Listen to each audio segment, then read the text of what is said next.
The night Aria Whitlock's invisibility shattered, she was running for her life. Not from guards, not from thieves. From a lord who'd cornered her in a hallway and decided her silence meant consent. She had two choices: let him take what he wanted, or run. She ran, straight into the one room in the entire palace she was never supposed to enter. The study door slammed behind her. Papers exploded from her bodice like accusations. And standing in the shadows, watching her with eyes that missed nothing, was the man they called the Iron Duke. Before we begin, if you're watching from anywhere in the world, drop your city in the comments. I want to see how far this story travels. Hit that like button and let's dive in. The corridor stretched long and dark, lit only by oil lamps that guttered in their sconces. Aria's boots skidded on polished marble as she rounded another corner, breath sawing in her throat. Behind her, Lord Caswell's voice rang out, smooth as oil.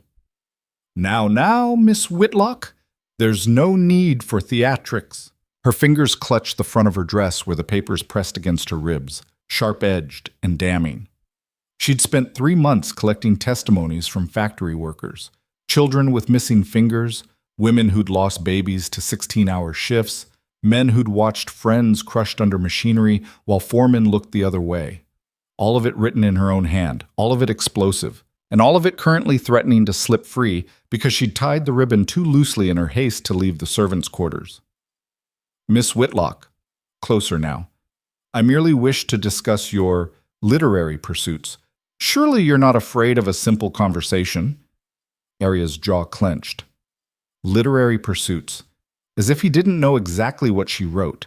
As if his family's textile mills weren't among the worst offenders she'd documented. She'd been careful.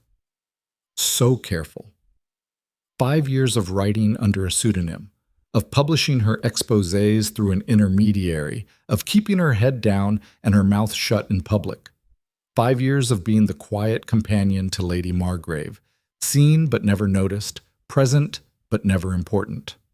Until tonight, when Caswell had found her alone in the library and smiled like a cat with a mouse. The hallway split ahead. Left led to the main ballroom, crowded, safe, but impossible to enter without drawing attention in her current state. Disheveled, sweating, papers barely contained. Right led deeper into the private wings, where guests weren't permitted. Caswell's footsteps echoed, getting closer. Aria veered right. The private wing was quieter, darker. The sounds of the ball faded behind heavy doors and thick carpets. She passed rooms she didn't recognize, portraits of stern-faced nobles who seemed to judge her flight. A door ahead stood slightly ajar, lamplight spilling into the hallway. She didn't think, just moved. Aria shoved through the door and slammed it behind her, pressing her back against the wood. Her heart hammered so hard she thought it might crack her ribs. She fumbled for a lock, found none, and instead braced herself against the door with shaking legs. Silence. She waited, counting her breaths. 1, 2, 3. No sound of pursuit. No door handle turning. Maybe Caswell had lost her in the turns. Maybe he'd given up. Maybe...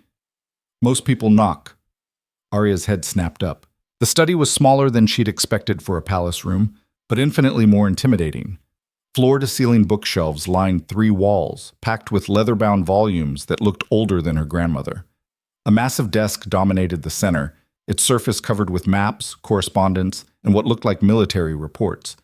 And behind that desk, still seated as if her dramatic entrance had been merely a mild interruption, sat a man. Not just any man. Lucien Varick, the Iron Duke. Aria's blood turned to ice water. She'd seen him before, of course. Everyone had. You didn't live in the capital without catching glimpses of the king's most feared advisor. But she'd never been in the same room with him, never been close enough to see the way lamplight carved shadows under his cheekbones or turned his dark eyes into chips of obsidian. He looked younger than she'd expected, maybe 35, though it was hard to tell with men like him. Power aged them differently. His black hair was pushed back from his face, and he wore no jacket, just shirt sleeves and a waistcoat that made him look less like a duke and more like a general who'd wandered away from a war council, which, she supposed, wasn't far from the truth. Aria's voice came out strangled. She cleared her throat.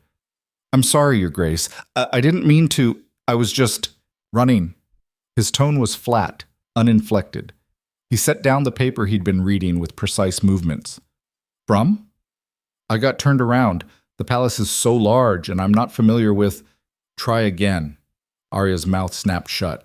There was no warmth in his voice, but no particular hostility either. Just an absolute certainty that he would know if she lied. She glanced at the door behind her. Could she run again? Apologize and flee before he... The paper shifted against her ribs. Lucian's gaze dropped, sharpened. What are you carrying? Nothing. The word came too fast. Just, it's personal correspondence, nothing that would... She didn't see him move.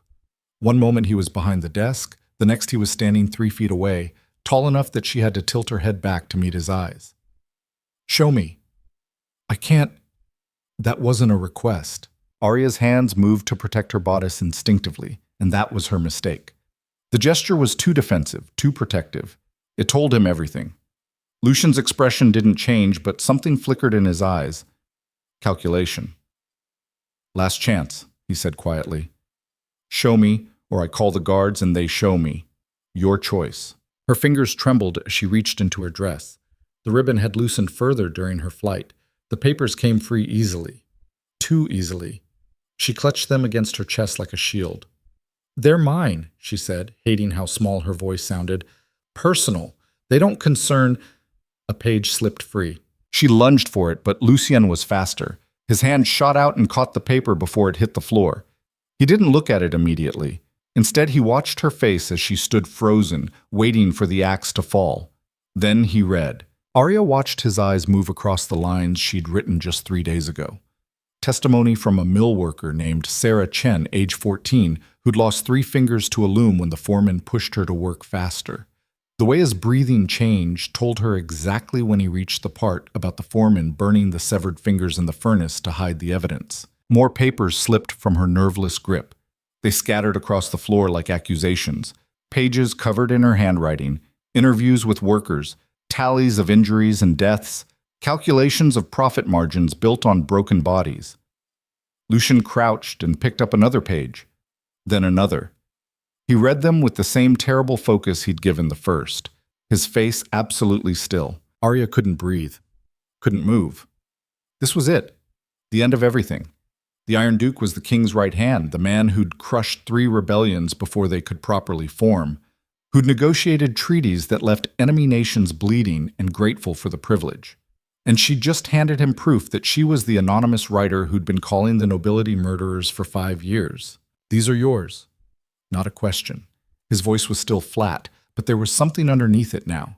Something she couldn't identify. She could deny it, claim she'd found them, was delivering them to someone, that they'd been planted on her. The lies formed on her tongue, but she was so tired of lying. Yes. The word hung in the air between them. Lucien stood slowly, papers in hand. He moved back to his desk and set them down with care, arranging them in a neat stack. Then he walked to the door. Aria's heart stopped. He was going to call the guards. Of course he was. She'd be arrested, tried for sedition, hanged before the week was out. Lady Margrave would be questioned, her intermediary publisher tortured for names. Everyone she'd ever tried to protect would suffer because she'd been stupid enough to run into the wrong room. But Lucien didn't open the door. He locked it. The click of the bolt was the loudest sound Aria had ever heard. He turned back to face her, and for the first time she saw something in his expression beyond cold calculation. It might have been curiosity. It might have been something more dangerous. Sit down, Miss Whitlock. She didn't move. How do you know my name? I know everyone's name. Sit. I'd rather stand. You'd rather run. He moved back behind his desk and gestured at the chair across from it. But you won't, because you want to know what I'm going to do with this. He was right. Damn him, he was right. Aria forced her legs to carry her forward. She perched on the edge of the chair, spine rigid, ready to bolt despite his prediction. Lucien didn't sit. Instead, he leaned against his desk and crossed his arms, studying her with an intensity that made her skin prickle. 5 years, he said. The voice of the voiceless. That's what they call you in the workers' districts. Her throat went dry. I don't know what you... Don't insult us both with more denials. He tapped the stack of papers. Your handwriting matches every published piece perfectly. More importantly, your style does. You have a tell. When you're angry, your sentences get shorter, sharper, like you're stabbing the page instead of writing on it. Aria stared at him. You've read my work? All of it, some pieces multiple times. He said it like he was discussing the weather. The mill exposés were good, detailed, visceral, hard to dismiss. The piece on child labor in the mines was better. You let the workers' own words carry the weight instead of editorializing. But your best work was the series on factory housing. That one made 3 nobles sell their shares in the Blackwater mills.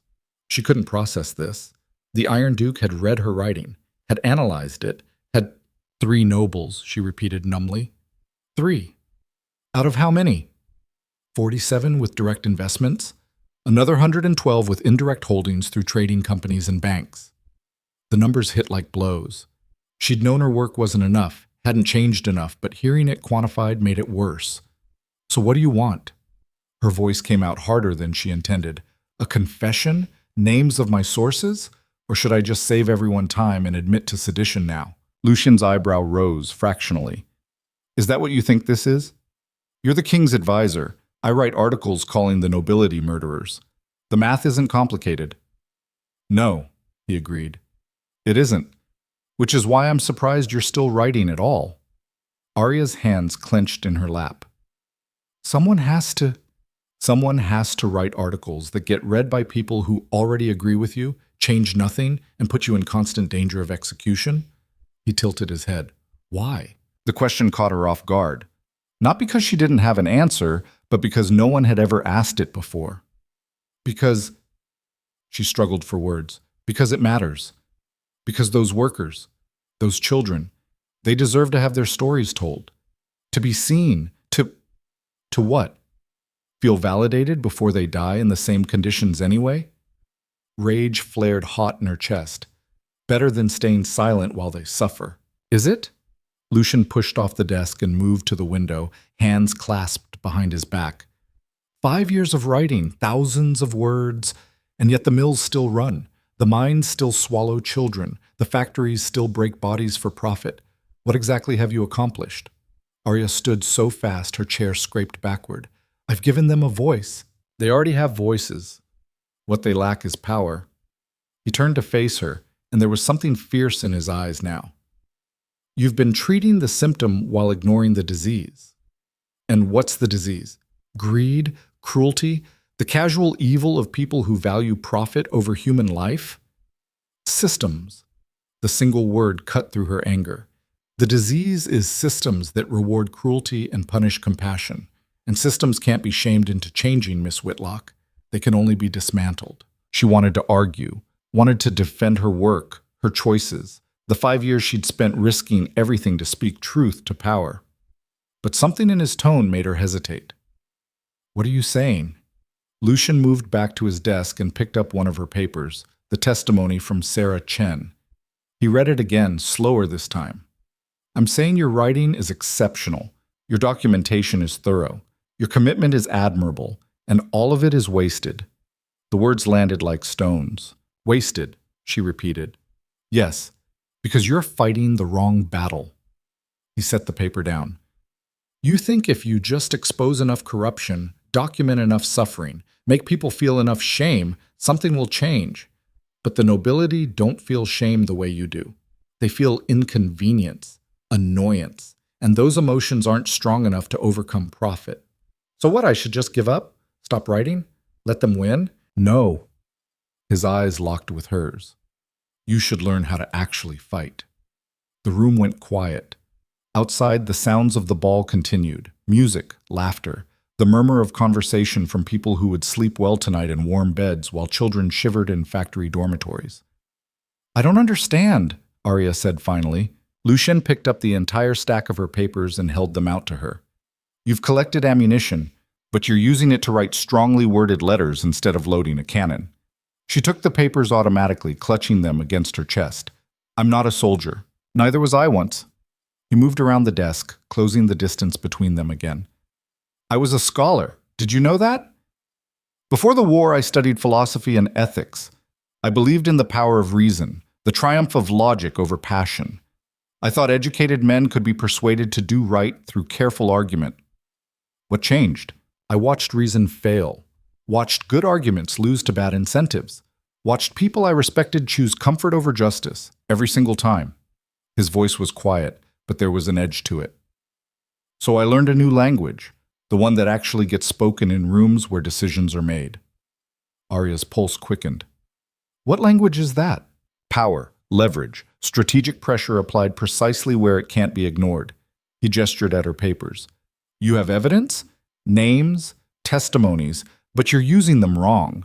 You publish, people tut sympathetically over breakfast, and nothing changes. Because you're not threatening what actually matters to them. Their profits, she said slowly. Their power. Profit is just one form. He moved to a cabinet and pulled out a bottle of wine and 2 glasses. You've been writing for the workers. Noble of you. But the workers can't change the laws, can't force inspections, can't restructure ownership or redistribute wealth. And you can? I. He poured wine into both glasses. No, but I know who can, and more importantly, I know how to make them want to. He held out a glass to her. Aria stared at it. This feels like a trap. Good instinct. It is. He took a sip from his own glass, but not the kind you think. She didn't take the wine. What do you want from me? Lucian set both glasses on the desk and crossed his arms again. Lord Caswell, the man you were running from, what did he want? The question threw her. He cornered me. Made it clear he wasn't interested in conversation. And if you'd let him catch you? Her stomach turned. Nothing good. Nothing good, Lucian echoed. And yet tomorrow, he'll be at breakfast with other lords, discussing policy. Next week, he'll vote on labor regulations. Next month, he might be appointed to oversee factory inspections. He paused. Unless someone stops him. Aria's breath caught. You want me to write about him? Expose? I want you to think bigger than exposure. He picked up her papers again, rifling through them. You have documentation on 40 mills and factories, testimonies from hundreds of workers, evidence of violations that should result in closures, arrests, seizures of assets. But it's all scattered, raw, unusable in its current form. Unusable for what? For warfare. He met her eyes.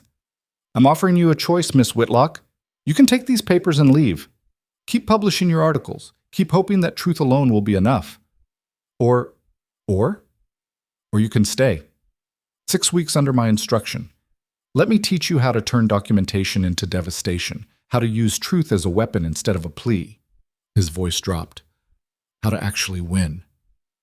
The words hung between them, tempting and terrible. And what do you get out of this? A slight smile crossed his face. The first real expression she'd seen from him. An entertaining project. And possibly, if you're as clever as I think you are, an ally. Ally in what? In reminding certain members of the nobility that their power is not as absolute as they believe. The smile faded. I've been playing a long game, Miss Whitlock, gathering information, building leverage, waiting for the right moment to move. But I need someone who understands the workers' perspective, someone who has their trust, someone who's already been fighting, however ineffectively. Aria's mind raced. This was insane. The Iron Duke wasn't offering to help her. He was offering to use her, to turn her work into something colder, harder, more calculated than anything she'd intended. But she thought about Sarah Chen and her missing fingers, about the 10-year-old boy who'd coughed blood into her handkerchief while describing 18-hour shifts, about the mother who'd lost 3 children to factory accidents in 2 years and still had to smile at the foreman every morning to keep her job. 5 years of writing, and they were all still suffering. 6 weeks, she said slowly. 6 weeks. Under my terms. In my estate, where you'll be safe from Caswell and anyone else who might have recognized you tonight. Prison, in other words. Protection. There's a difference. Is there? She looked at the locked door. You trapped me here, threatened me, and now you're telling me I have a choice? You do. The wrong door, or the right war. He gestured at her papers. You stumbled into this study by accident, but you've been stumbling through your mission the same way, passionate, committed, and ultimately ineffective. I'm offering you a chance to stop stumbling, to learn how to fight with strategy instead of just sincerity.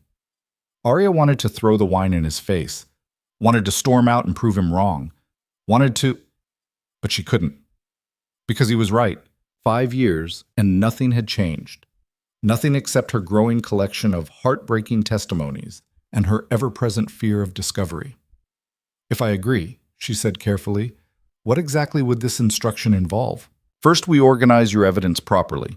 Create dossiers on specific targets instead of general exposés. Second, I teach you how to identify pressure points, which lords can be blackmailed, which can be bought, which can be turned against each other. Third, he paused. Third, we burn it all down, carefully, strategically, but completely. A chill ran down her spine. You're talking about destroying lives. I'm talking about destroying power.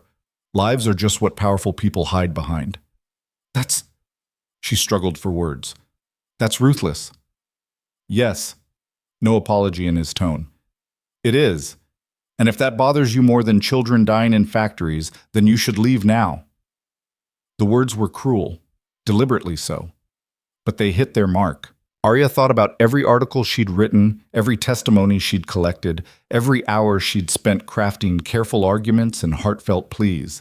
She thought about nobles reading her work over breakfast and shaking their heads sadly before voting against reform. She thought about workers thanking her for giving them a voice, even as their hands shook from machinery they'd operate again tomorrow. Truth hadn't been enough. Maybe it was time to try something else. 6 weeks, she said. And then? Then you're free to leave, free to return to your writing, if that's what you choose. Or, he held out his hand, or you stay and we finish what we start. Aria looked at his outstretched hand, at the papers clutched against her chest, at the locked door that had trapped her here but might also have saved her life. She thought about the wrong door and the right war, and she reached out and shook. His grip was firm, cool, and absolutely certain. One rule, Lucian said as he released her hand, no more running into rooms without knowing what's inside. That seems specific. You have a habit of acting on impulse. Passion is useful, Miss Whitlock, but it gets people killed. My passion has kept me alive for 5 years. Your luck has kept you alive. Luck runs out. He moved to unlock the door. Gather your things from Lady Margrave's residence tonight. Tell her you've accepted a temporary position as, let's say, a historical researcher. My secretary will collect you at dawn. That's it? We just start tomorrow? The war has already started. You've been fighting it alone in the dark. Tomorrow, I teach you how to win. He opened the door, then paused. And Miss Whitlock? When Lord Caswell inevitably asks about your whereabouts, Lady Margrave should tell him you left the capital for family reasons. The further from you he thinks you are, the better. Aria stepped into the hallway, paper still clutched to her chest. The ball sounded distant now, dreamlike, as if she'd crossed into another world entirely. Your Grace, she said, turning back. Why me? Why help someone who's been calling you and your peers murderers for 5 years? Lucian's expression was unreadable. I never said I wasn't a murderer, Miss Whitlock. I just prefer to kill efficiently. The door closed between them. Aria stood in the dark hallway, heart pounding, mind spinning, and realized she had absolutely no idea what she'd just agreed to. But for the first time in 5 years, she felt something other than helpless rage. She felt dangerous. The carriage arrived exactly at dawn, black lacquer gleaming in the early light like a hearse. Aria watched it from Lady Margrave's window, her single traveling bag already packed. She hadn't slept. Every time she'd closed her eyes, she'd seen Lucian's face, that cold calculation when he'd read her papers, the slight smile when she'd agreed to his terms. 6 weeks. She'd sold herself for 6 weeks. Are you certain about this? Lady Margrave stood in the doorway, wrapped in a dressing gown, her gray hair still in its nighttime braid. She looked older than usual, worried. No, Aria picked up her bag, but I'm doing it anyway. This researcher position is a lie. You know it's a lie. Aria turned to face the woman who'd employed her for 3 years, who'd given her access to noble gatherings and turned a blind eye when Aria disappeared for hours to interview workers. But it's a safer lie than the truth. Lady Margrave's lips thinned. The Iron Duke is not a man who does favors without reason. I know. And yet you're going anyway. Arya thought about Sarah Chen's missing fingers, about the boy coughing blood, about 5 years of beautiful words that had changed nothing. "I'm tired of writing obituaries disguised as exposés," she said quietly.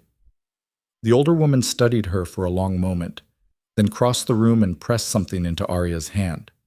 A small knife in a leather sheath, the blade no longer than Arya's palm. "If he tries anything, he won't." Arya wasn't sure why she believed that, but she did. Lucien Varric was dangerous, but not in the way Caswell had been. His threat was colder, more calculated. Somehow, that made it easier to face. She hugged Lady Margrave quickly, then headed down to the waiting carriage before she could lose her nerve. The driver was an older man with a scar across his cheek who didn't speak. He took her bag, opened the door, and waited with military precision. Inside, the carriage was all dark wood and burgundy velvet, comfortable but austere. No gilding, no unnecessary decoration.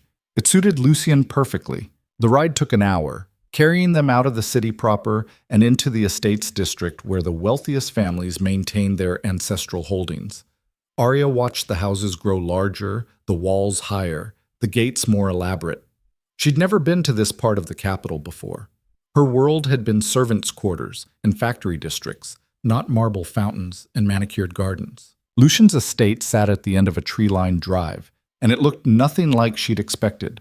No palace, no castle, just a large stone manor that might have been beautiful once, but now seemed designed primarily for function.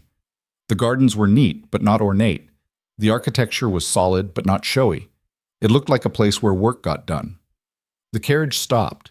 The silent driver opened her door. And there, waiting on the front steps like he'd been expecting her to the minute, was Lucien. He looked different in daylight. Less like a shadow and more like a man, though no less intimidating. He wore dark trousers and a white shirt with the sleeves already rolled to his elbows, as if he'd been working since before sunrise. "Miss Whitlock." He descended the steps. Punctual. "Good. Your driver didn't give me much choice. Marcus is efficient." Lucien gestured toward the house. "Come. We have a great deal of work to do." No pleasantries, no welcome to his home, just straight to business. Arya followed him inside and found herself in an entrance hall that confirmed her first impression. Clean lines, minimal decoration, everything chosen for utility rather than display.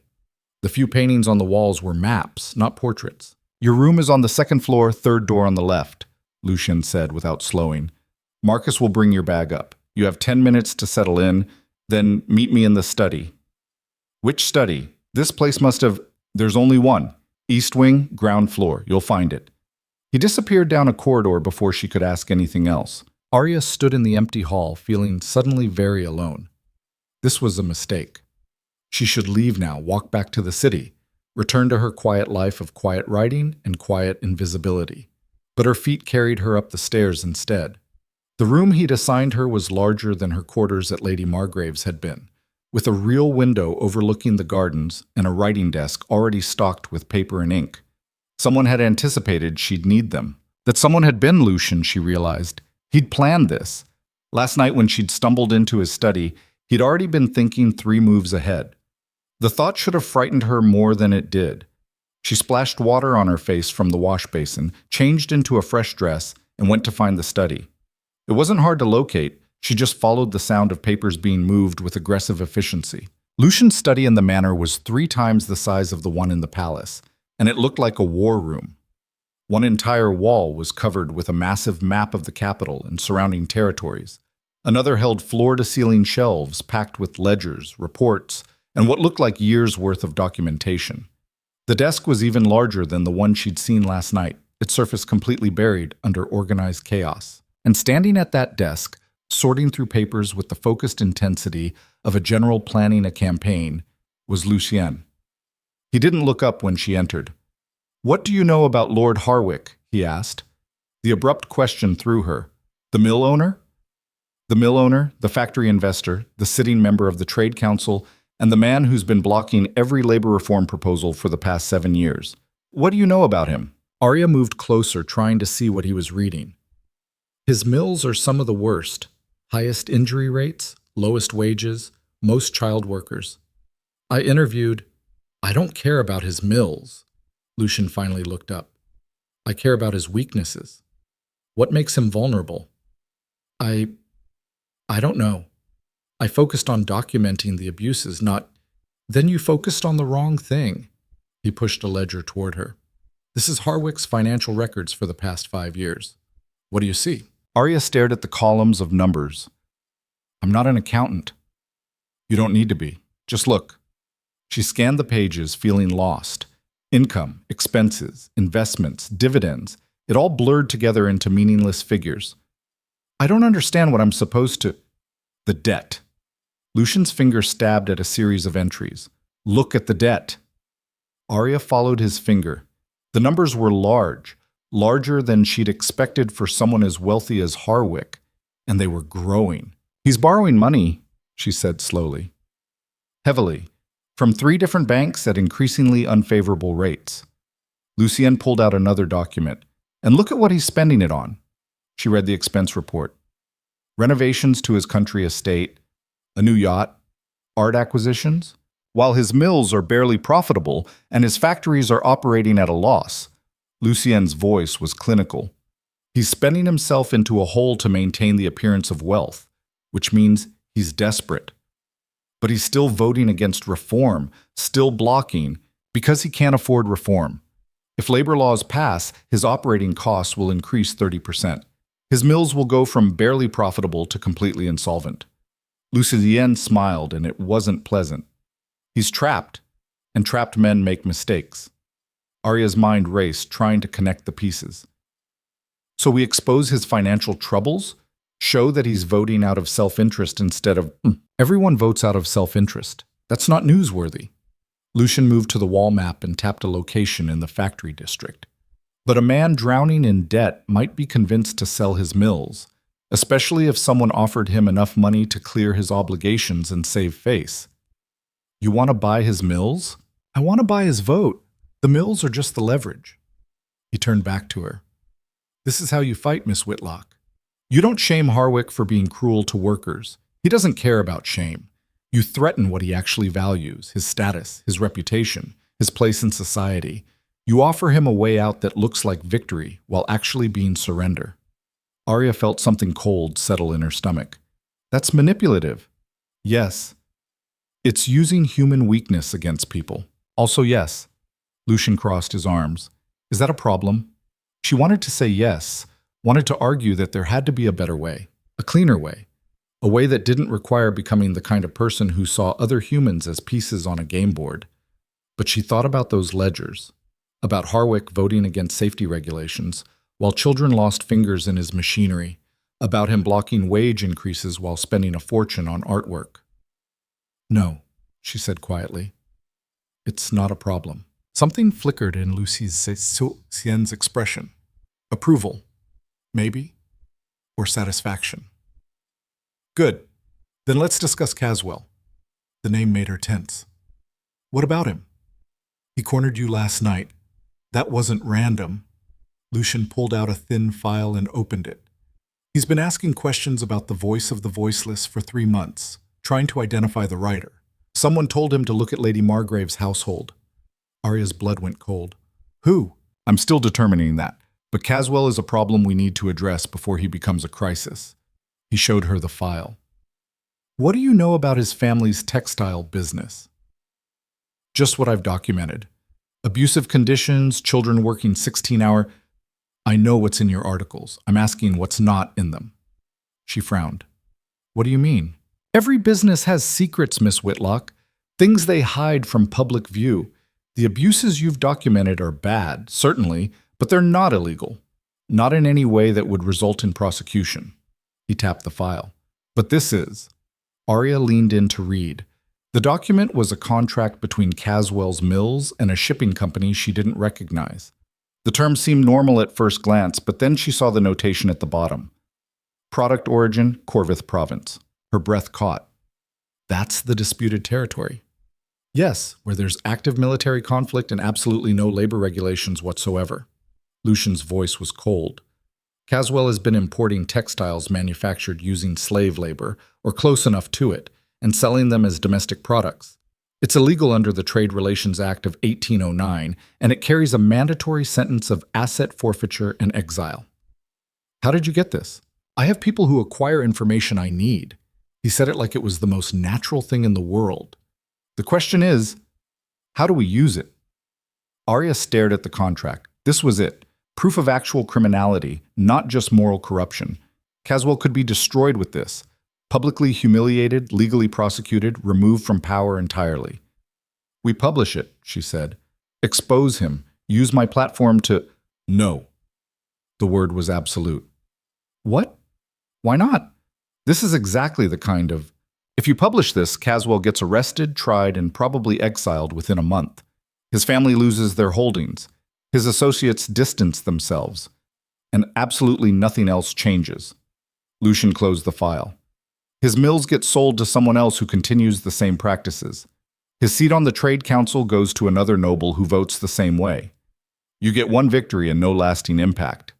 Aria wanted to argue, but the logic was sound, infuriatingly sound. Then what do you suggest? We keep this in reserve. Use it as leverage to force Caswell to support labor reforms publicly. Lucian moved to a cabinet and pulled out another file, this one much thicker. But first, we need to make him desperate enough to accept our terms. How? He smiled. By burning down everything else he values until this deal looks like salvation. The cold calculation in his voice should have repulsed her, should have sent her running back to Lady Margrave's, back to her articles, back to the moral high ground where she could judge from a safe distance. But instead, she felt a fierce satisfaction rising in her chest. Show me, she said. They worked through the morning and into the afternoon, Lucian laying out strategy while Aria filled in details from her research. She'd spent 5 years collecting testimonies. He'd spent decades collecting leverage. Together, they began constructing something new, not just exposés, weapons. The key, Lucian explained as they worked, is understanding what each person fears most. Harwick fears poverty and social humiliation. Caswell fears legal prosecution and loss of status. But someone like Lord Pemberton, he tapped another file. Pemberton fears his wife discovering his mistress, and his mistress discovering his second mistress, and his second mistress discovering he's actually bankrupt. Aria couldn't help a sharp laugh. That's pathetic. That's human. Everyone has something they're trying to protect or hide. Find it, and you control them. That sounds exhausting.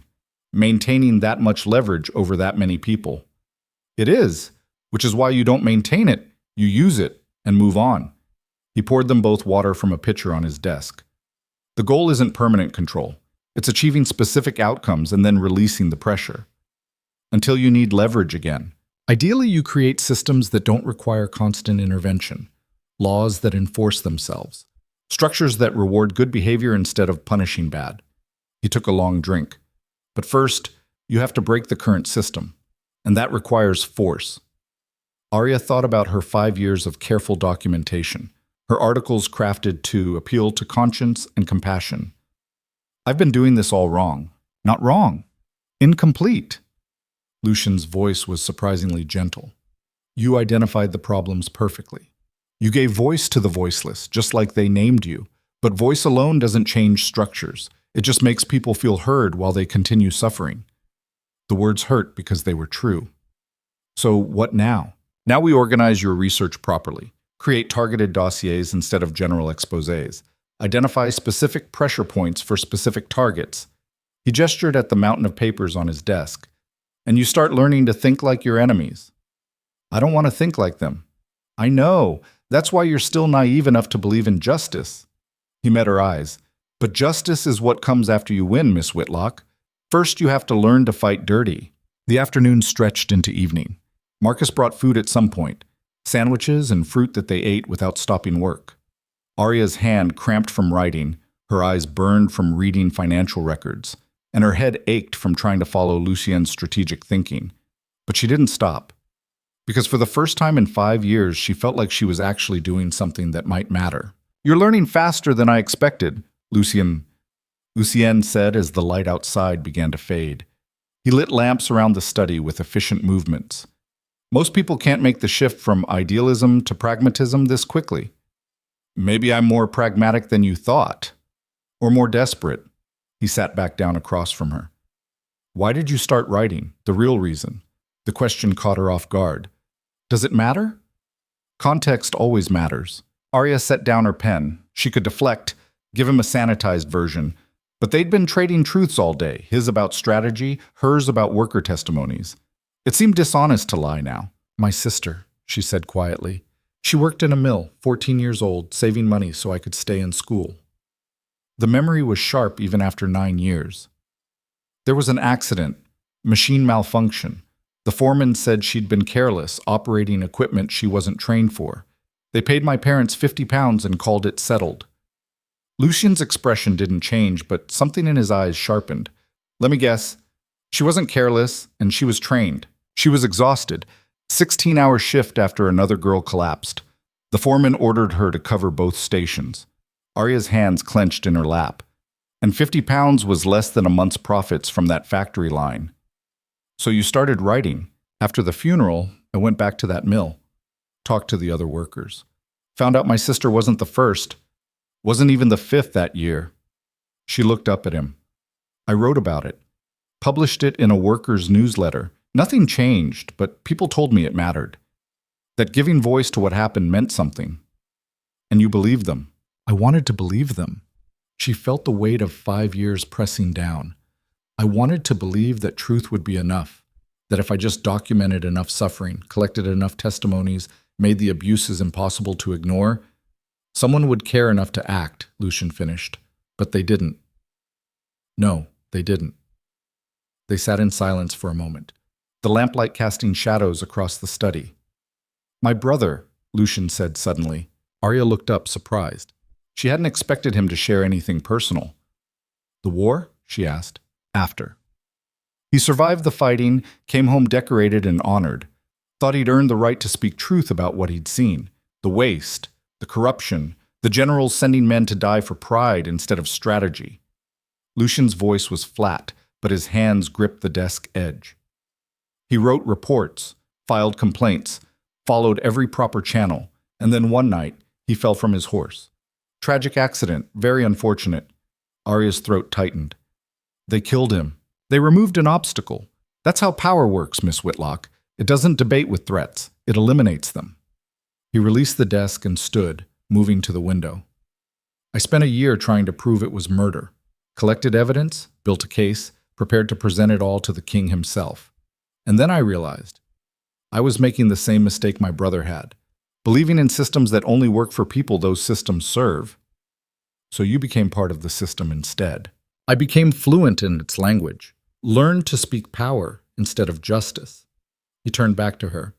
And I've accomplished more in 10 years of strategic manipulation than my brother did in 30 years of honest service. At what cost? My certainty that I'm one of the good people. He said it without inflection. But good people don't change systems, Miss Whitlock. Effective people do. And sometimes effectiveness requires getting your hands dirty. Aria thought about her sister. About 5 years of clean hands and unchanged systems. How dirty? She asked. Lucian smiled. That depends on how much you're willing to win. They worked late into the night until Aria's vision blurred and her thoughts started tangling. Finally, Lucian called a halt. Get some sleep. Tomorrow we start active operations. What does that mean? It means we stop planning and start executing. He gathered papers into neat stacks. Harwick first. We approach him with an offer he can't refuse, and we make sure he understands what refusal costs. Aria stood, her legs protesting after hours of sitting. And if he refuses anyway? Then we move to consequences. But he won't refuse. Desperate men rarely do when you offer them exactly what they need. He glanced at her. Get used to that feeling, Miss Whitlock. What feeling? The one where you know you're manipulating someone and you do it anyway because the outcome matters more than the method. She wanted to argue. Wanted to claim she'd never get used to that, never become comfortable with using people as tools. But the lie wouldn't come. Because part of her, the part that had spent 5 years watching injustice continue despite her best efforts, wanted exactly what Lucian was offering. Wanted to be effective more than good. Wanted to win more than to stay pure. Good night, Your Grace, she said quietly. Lucian, we're allies now, Miss Whitlock. Might as well use names. Aria, she replied. And we're not allies yet. We're negotiating. He laughed, actual laughter, sharp and genuine. Fair enough. Sleep well, Aria. Tomorrow we find out if you have the stomach for war. She left him in the study, surrounded by papers and lamplight, already turning back to his work. Her room felt too quiet after the intensity of the study. She tried to sleep but couldn't, her mind spinning with strategies and pressure points, and the cold efficiency of Lucian's approach to justice. This wasn't what she'd imagined when she'd started writing 5 years ago. Back then, she'd believed in the power of truth, the inevitability of change, the fundamental goodness of people when confronted with suffering they'd ignored. Now she was learning to identify weaknesses, to exploit fears, to treat human beings as variables in equations of power. And the worst part was how natural it felt. She finally drifted off near dawn and dreamed of her sister's face, not as she'd been in life, but as she'd looked in death. Peaceful, they'd said, like she was sleeping. But Aria had seen the blood on her clothes, had known the truth beneath the comfortable lies. Tomorrow, she'd start learning to wield truth as a weapon. She just hoped she'd recognize herself when the war was done. The knock on her door came exactly at dawn. Lucien's voice carried through the wood, crisp and unapologetic. Up. We have an appointment in 2 hours, and you need to look like someone Harwick would take seriously. Aria dragged herself out of bed, splashed water on her face, and found a dress laid out on her chair that she hadn't put there. Dark blue, well-made, professional.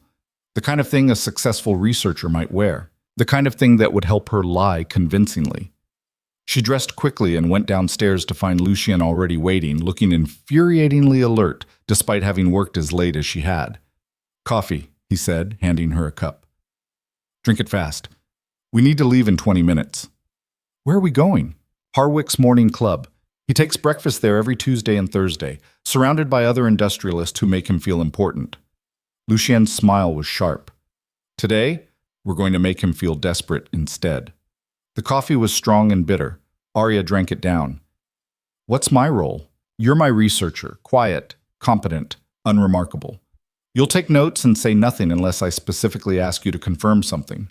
He handed her a leather portfolio. "Everything you need is in there. Financial projections, market analyses, purchase proposals. Memorize the key numbers during the carriage ride.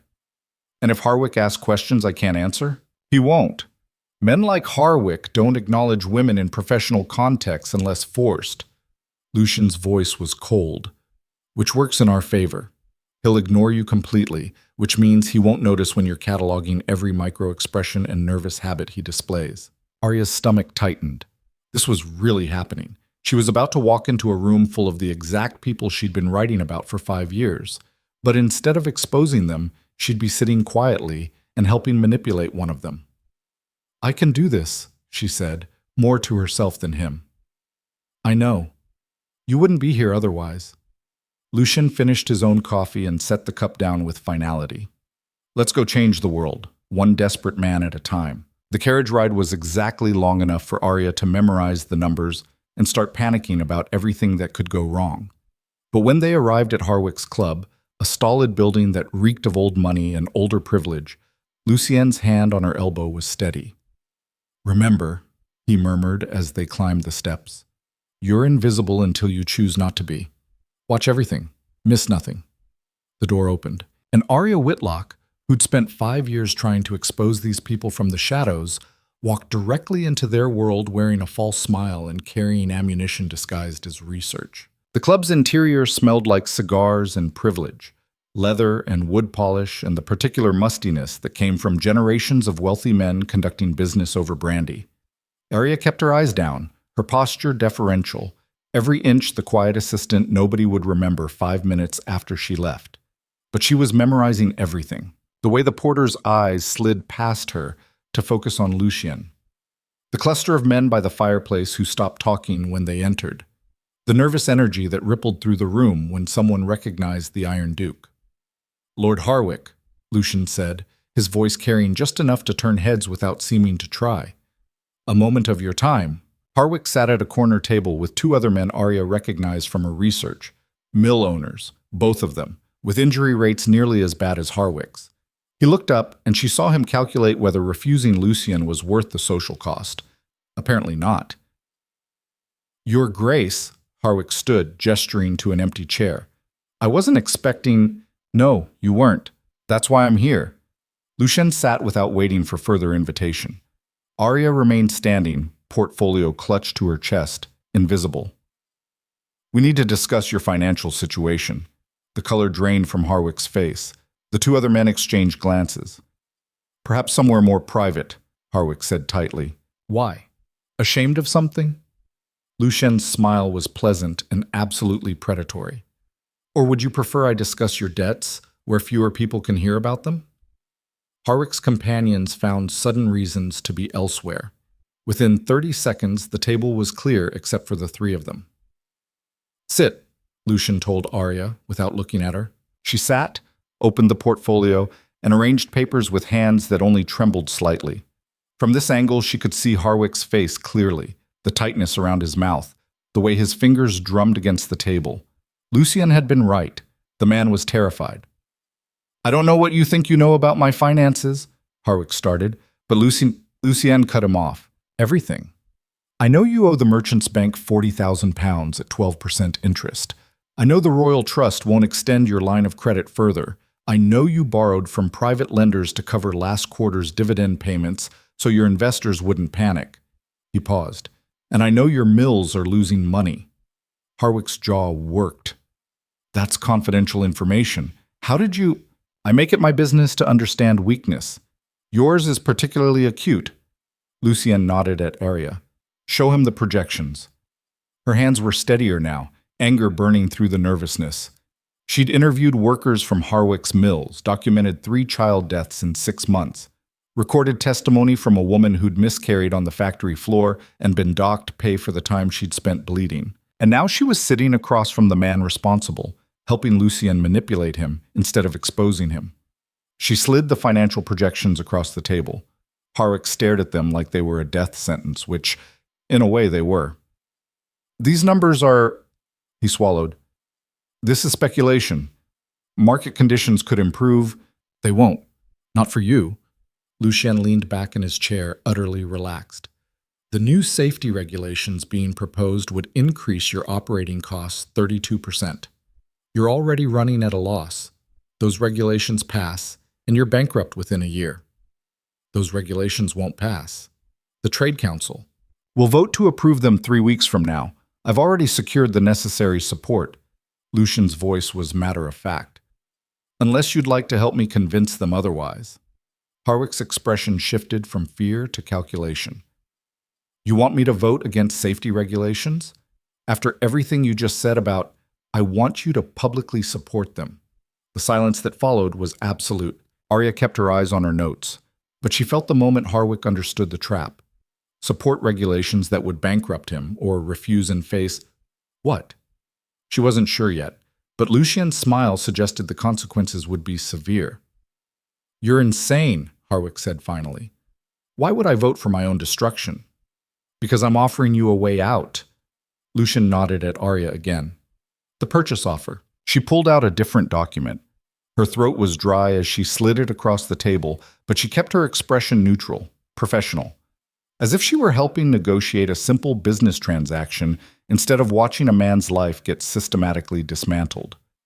Harwick read it slowly. His hands shook. You want to buy my mills? All of them. At a fair price, well above current market value given their profit margins. Lucien's tone was generous, but his eyes were cold. Enough to clear your debts, maintain your lifestyle, and preserve your reputation as a savvy businessman who knew when to diversify his holdings. And if I refuse, then I buy them at auction after you default on your loans, for significantly less money. And everyone knows you went bankrupt. Lucien paused. Your choice. Sell now and look smart, or lose everything and look like a failure. Aria watched Harwick's face cycle through emotions. Rage, humiliation, calculation, resignation. This was what Lucien had meant about understanding what people feared. Harwick didn't fear poverty, exactly. He feared being seen as poor. The humiliation mattered more than the actual loss. The safety regulations, Harwick said slowly. If I vote for them and you buy my mills, what happens to my workers? The question surprised Aria.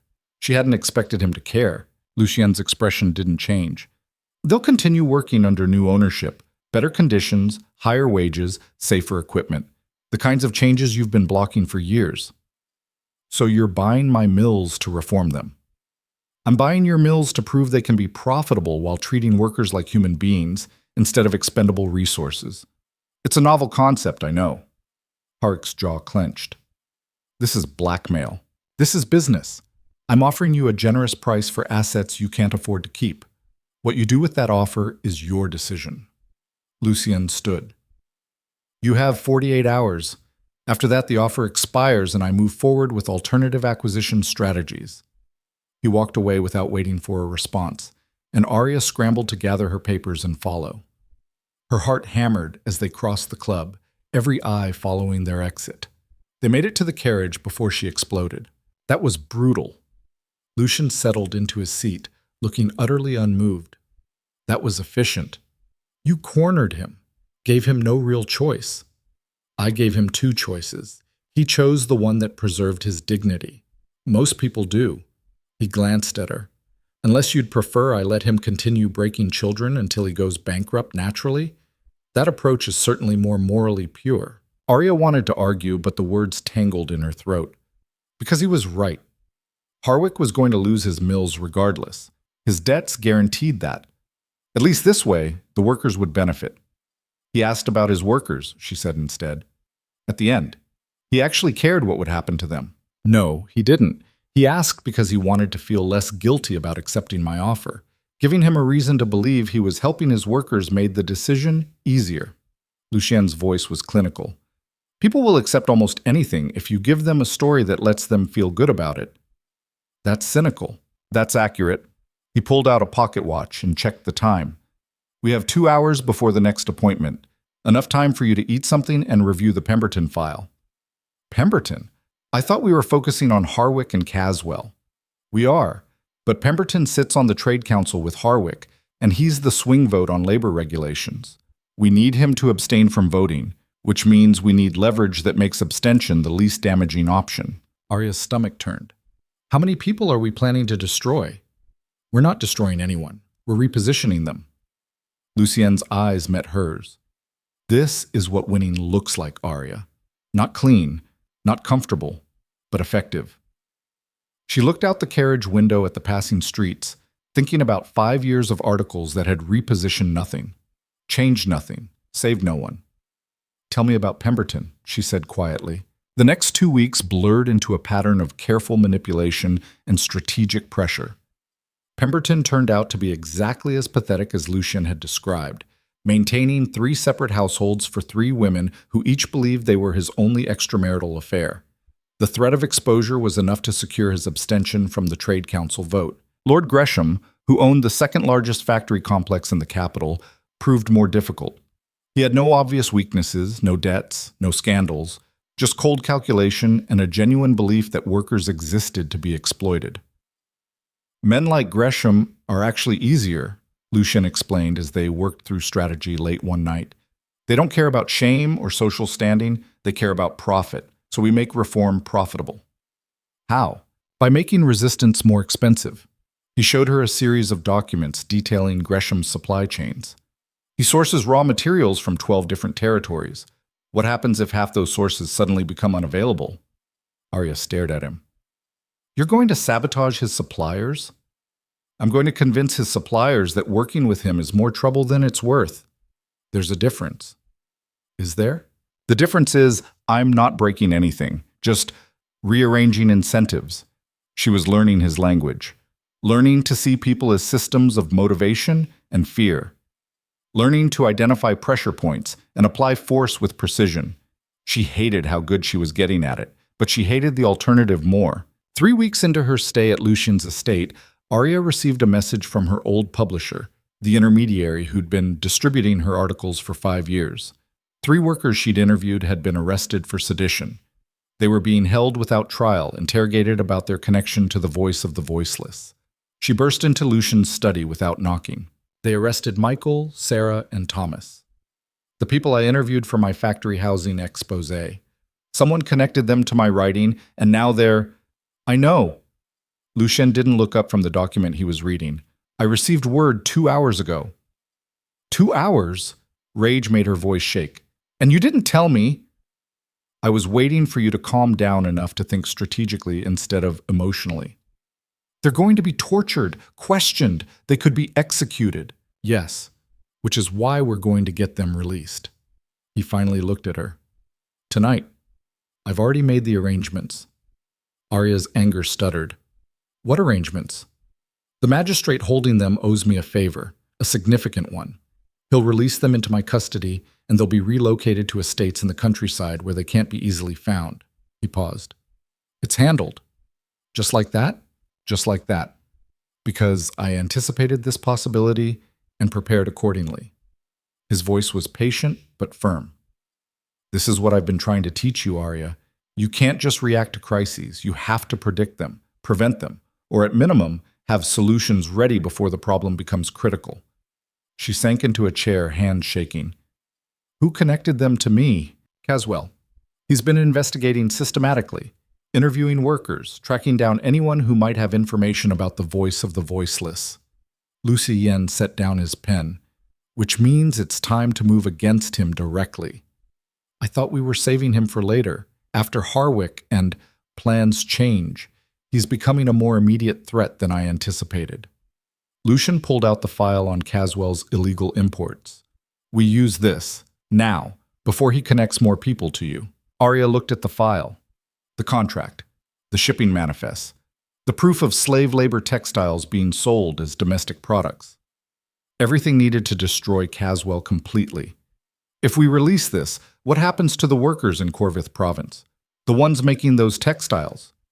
Lucien's expression flickered. That's not our concern. They're enslaved. If Caswell's operation shuts down, they'll be enslaved by whoever takes over the operation. Nothing changes for them. His voice was flat. You can't save everyone, Aria. Sometimes you have to choose which battles to fight. That's convenient logic when it's not our lives at stake. That's realistic logic when we have limited resources and multiple enemies. He stood, moving to the window. You want to save workers in Corvith province? Fine. We'll add it to the list. But first we stop Caswell from destroying everyone you've ever interviewed in this country. The choice was brutal, and he knew it. Save people here, now, who she could actually reach, or chase a moral victory that wouldn't actually help anyone. I hate this, she said. Good. The day you stop hating it is the day you become exactly like the people we're fighting. He turned back to her. The question is, do you hate it enough to stop? Or do you hate what happens if we don't fight more? She thought about Michael, Sarah, and Thomas in cells. About her sister, dead 9 years but still bleeding in her memory. About every testimony she'd collected from people who'd trusted her to make their suffering matter. What do we do? She asked. We attend the midwinter ball. Aria blinked. What? Next week, the largest social event of the season. Every noble with political influence will be there, including Caswell. Lucien's smile was sharp. And you're going to stand in the middle of that ballroom and announce that you're the voice of the voiceless. Her blood turned to ice water. That's suicide. That's strategy. We do it publicly, with witnesses, in a context where Caswell can't immediately retaliate. We expose his crimes simultaneously. Your revelation and his criminality become linked in everyone's minds. He gets arrested that night. And I get arrested right after. No. Because you'll be under my protection. And because we'll have enough nobles compromised by that point that moving against you becomes politically impossible. He moved back to his desk. Harwick's sale finalizes tomorrow. Pemberton's already committed to abstaining. Gresham's suppliers are negotiating new terms that exclude him. By next week, we'll have enough trade council votes to pass labor reforms, but only if we remove Caswell from the equation entirely. Aria's mind raced. You want me to out myself as bait. Make Caswell react publicly so you can destroy him. I want you to claim your power instead of hiding behind anonymity. The voice of the voiceless has been influential precisely because no one knew who you were. But that influence has limits. He met her eyes.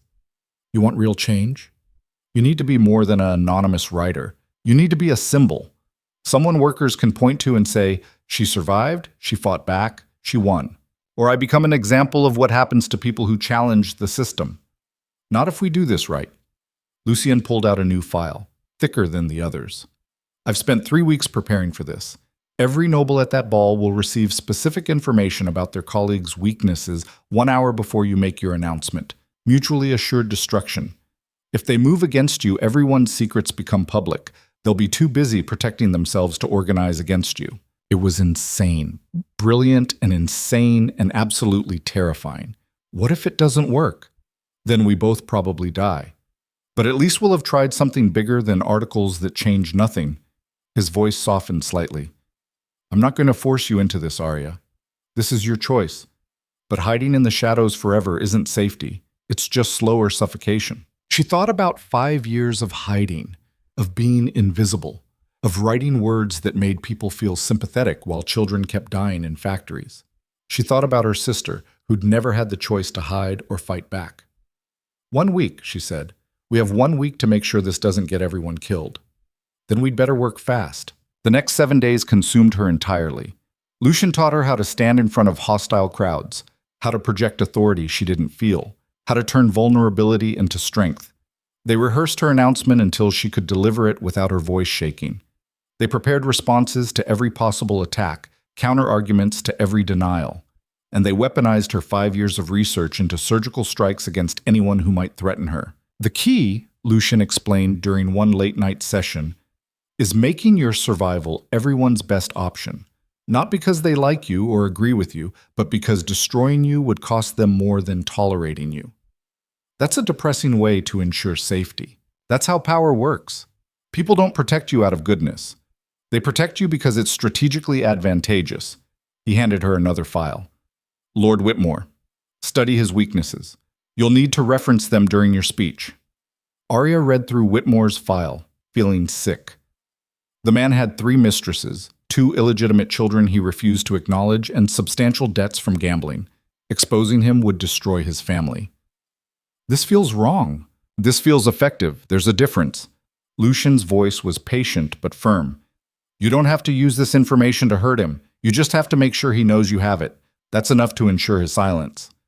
She studied his face, the lines of exhaustion around his eyes, the tension in his jaw. He'd been working as hard as she had, maybe harder, coordinating dozens of pieces, ensuring every noble at the ball would be too compromised to act against her. Why are you doing this? She asked suddenly. I told you. Strategic advantage, having you as an ally. No, the real reason. She set down Whitmore's file. You could have turned me in 3 weeks ago. Could have used my arrest to gain favor with the very people you're now threatening. Instead, you're risking everything to protect someone you barely know. Why? Lucien was quiet for a long moment. When he spoke, his voice was softer than she'd ever heard it. Because my brother tried to change things the right way. Through proper channels, with evidence and arguments and faith in the system, and they killed him for it. He looked at her. You were trying to do the same thing. I couldn't watch that happen again. The honesty in his voice made her chest tighten. I'm not your brother. No, you're smarter. You're learning to fight dirty. He almost smiled. He never would have agreed to any of this. Too principled. Is that why they killed him? That's why he died thinking justice would prevail. I'd rather you live knowing it won't, not without force. They worked through the night and into dawn. By the time the sun rose, Aria had memorized 43 nobles' weaknesses, practiced her announcement 60 times, and accepted that she was about to do something that would either change everything or get her killed. Possibly both. The night of the midwinter ball arrived too quickly and not quickly enough. Aria stood in her room staring at the dress Lucien had provided. It was beautiful, deep green silk that made her skin glow, cut to make her look powerful instead of decorative. The dress of someone who belonged in ballrooms, not servants' quarters. The dress of someone who was about to commit social suicide. A knock at her door. It's time, Lucien's voice called. She took one last look at herself in the mirror. The woman staring back looked confident, composed, ready. Aria barely recognized her. She opened the door. Lucien wore formal evening clothes that made him look less like a duke and more like a weapon in expensive fabric. His expression was unreadable as he looked her over. You'll do, he said finally. High praise. I don't deal in false comfort. You look terrified and determined. That's perfect. He offered his arm. Remember, confidence is a performance. You don't have to feel brave. You just have to look it. She took his arm, and they descended the stairs together. The carriage ride to the palace was silent. Aria clutched the notes she'd prepared, even though she'd long since memorized every word. Lucian stared out the window, his hand tapping against his knee in the only sign of tension she'd seen from him all night. What if, she started, don't. We've planned for everything we can plan for. Now we execute and adapt. His eyes met hers. You're going to be brilliant, or we're both going to die trying. Either way, it'll be interesting. That's not comforting. It wasn't meant to be. The palace blazed with light, music spilling from windows onto frost-covered gardens. Carriages lined the drive, nobles emerging in jewels and silk, laughing and greeting each other like they weren't all carrying secrets that could destroy them. Aria's heart hammered as they joined the crowd entering the ballroom. The space was enormous, high ceilings painted with mythological scenes, chandeliers glittering like captured stars, hundreds of nobles clustered in groups that shifted like chess pieces on a board, and somewhere in this crowd was Caswell. There, Lucian murmured, nodding toward a cluster near the far wall.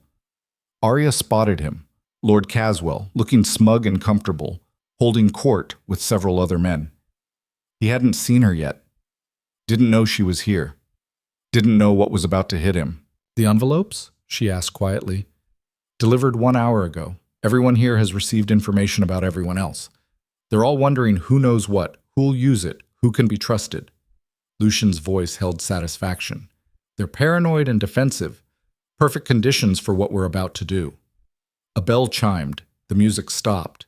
A herald announced that the king would be speaking shortly. After the king, Lucian murmured.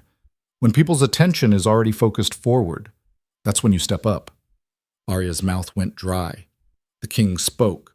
Something about prosperity and tradition, words that washed over Aria without registering.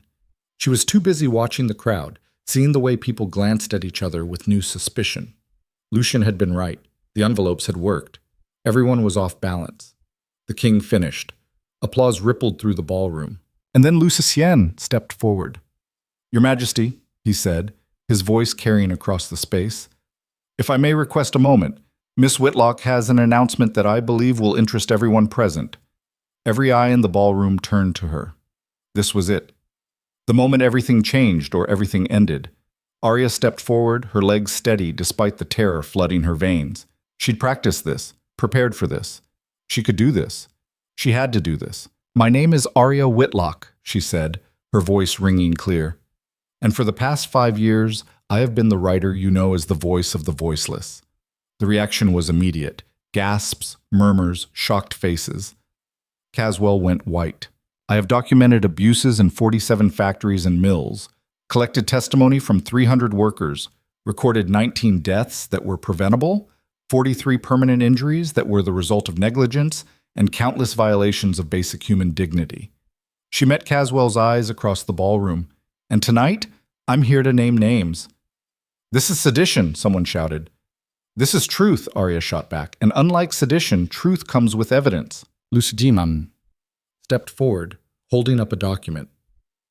Lord Caswell's textile company has been importing goods manufactured using slave labor in Corvith province and selling them as domestic products. A violation of the Trade Relations Act. I have contracts, shipping manifests, and testimony from the dock workers who unloaded the cargo. Caswell lunged forward. That's a lie. A fabrication. She's a criminal trying to... I have the documents, Lucien said coldly, as do the magistrates who are currently waiting outside to take you into custody. The ballroom erupted. Aria stood at the center of the chaos, watching nobles turn on each other, watching accusations fly, watching the careful social order Lucien had destabilized finally collapse into open warfare. And through it all, Caswell stared at her with pure hatred. You're dead, he hissed, close enough now that only she could hear. You and the Iron Duke both. You think you've won, but you've just painted targets on your backs. There are people who won't forgive this, people who received very interesting envelopes tonight, Lucian said smoothly, appearing at Aria's side. People who know that if anything happens to Miss Whitlock, their own secrets become public. Mutually assured destruction is a wonderful incentive for cooperation. Guards pushed through the crowd, moving toward Caswell. "You can't arrest me," Caswell snarled. "I'm a peer of the realm. I demand—" "You demand nothing." The king's voice cut through the noise. He stood on the dais, looking thunderous. "If these accusations are true—" "They are," Lucian said. "I've provided all documentation to your magistrates." "Then Lord Caswell will be held pending investigation." The king's eyes swept the ballroom. "As will anyone else found to be in violation of our laws." It was happening. Caswell was being arrested. Workers would have a voice. Labor reforms would pass. They'd won. Aria felt dizzy with relief and terror and something that might have been triumph. But as the guards led Caswell away, he turned back one last time. "This isn't over," he said, and his smile was poison. "You have no idea what you've started." The ballroom doors slammed shut behind him, and Aria realized, with cold certainty, that he was right. Because every noble in this room was now looking at her with calculation in their eyes, wondering if she had information on them, wondering if they were next, wondering if the smartest move was to eliminate her before she could expose anyone else. Lucian's hand found hers, his grip steady and certain. "Smile," he murmured. "You're a symbol now. Symbols don't show fear." So Aria smiled at the crowd of people who wanted her dead and pretended she wasn't terrified of what came next. The silence in the carriage was deafening. Aria's hands wouldn't stop shaking. She pressed them against her thighs, trying to still the tremor, but it spread up her arms and into her chest until she thought her ribcage might rattle apart. "Breathe," Lucian said without looking at her. "I am breathing." "No, you're hyperventilating. There's a difference." He poured water from a flask and handed it to her. "Drink." Slowly. She took the flask with trembling fingers and forced herself to swallow. The water tasted like metal. Or maybe that was just fear coating her tongue. "They're going to kill me," she said. "Probably." Lucian's tone was matter-of-fact. "The question is whether we can make killing you more expensive than tolerating you." "That's not comforting." It wasn't meant to be comforting. It was meant to be accurate. He finally looked at her, and something in his expression gentled. "You did well tonight. Better than I expected. I nearly vomited on the king. But you didn't. That's what matters." He leaned back against the seat. "The hard part starts tomorrow." Aria laughed, the sound sharp and half hysterical. "That was the easy part? That was theater. Tomorrow, we actually dismantle the system." He pulled out his pocket watch and checked it. "We have approximately 8 hours before the Trade Council convenes for an emergency session. They'll want to contain the damage, discredit you, find some way to turn this into a scandal about a disturbed woman making wild accusations. So what do? We give them evidence they can't dismiss. Worker testimony delivered directly to the council chambers. Documentation so thorough they'd look like fools trying to deny it." His eyes gleamed in the dim light. "And we make sure the press is there to witness everything." The carriage pulled up to Lucien's estate. Marcus opened the door with his usual silent efficiency, but Aria saw something new in his scarred face. Approval, maybe, or respect. He nodded to her as she climbed out. Inside, the house blazed with lamplight. 3 people Aria didn't recognize waited in the entrance hall. 2 men and a woman, all dressed practically, all watching her with sharp attention. "Miss Whitlock," Lucian said, "meet my research staff. They've been organizing your documentation for the past week." The woman stepped forward first. She was older than Aria, maybe 40, with ink-stained fingers and the kind of focused intensity that suggested she forgot to eat when absorbed in work. "Catherine Morris," she said, extending a hand. "I've read everything you've written. It's brilliant work. Unorganized, emotionally scattered, and legally useless, but brilliant." Aria blinked. "Thank you?" "You're welcome. We've been restructuring it into something the Trade Council can't ignore." Catherine gestured to the 2 men. "Thomas handles financial documentation. Peter manages witness coordination." Thomas was young, nervous-looking, probably fresh from university. Peter was older, solid, with the bearing of a retired soldier. "Witness coordination?" Aria asked. "The workers you interviewed," Peter said. His voice was gravelly, used to giving orders. "We've been contacting them, offering protection, compensation for testimony, safe relocation if needed. 43 have agreed to speak directly to the Trade Council tomorrow." Aria's breath caught. 43 people are willing to... 43 people want justice more than they fear consequences, Catherine interrupted. Thanks to you. Your writing gave them hope that someone was listening. Now we're giving them a platform that might actually change things. Tears burned Aria's eyes. She blinked them back furiously. Don't cry yet, Lucian said. We haven't won anything. Catherine, status report. They moved to the study where the walls had been covered with documentation, charts showing ownership structures, injury reports organized by factory, financial records highlighting profit margins built on worker exploitation. 5 years of Aria's scattered research transformed into a coordinated attack. The Trade Council meets at 10, Catherine said, pointing to a timeline she'd sketched on a large board. We need worker testimony delivered by 9. Press should arrive around 8:30. I've sent anonymous tips to every paper in the capital about a major corruption scandal breaking at the council chambers. The magistrates? Lucian asked. Caswell's being held pending investigation. His legal team is already filing motions, but between the documentation you provided and the political pressure from the ball, he won't be released anytime soon. Thomas spoke quickly, consulting notes. His assets have been frozen. 3 of his business partners have publicly distanced themselves. The Textile Workers Union is calling for a full audit of his factories. Aria listened to them discuss her work, her 5 years of documentation, like generals planning a battle, which, she supposed, was exactly what they were doing. What about the other nobles, she asked, the ones who got envelopes last night? What's stopping them from organizing against us? Fear and self-interest, Lucien said. Every person in that ballroom knows that everyone else has leverage over them. It's a stalemate. Breaking it would require someone taking the first shot, and right now nobody wants to be the one exposed. That won't last forever. No, which is why we're moving fast. We reform the system before they can coordinate a defense. He turned to Catherine. The proposed legislation? She pulled out a thick document.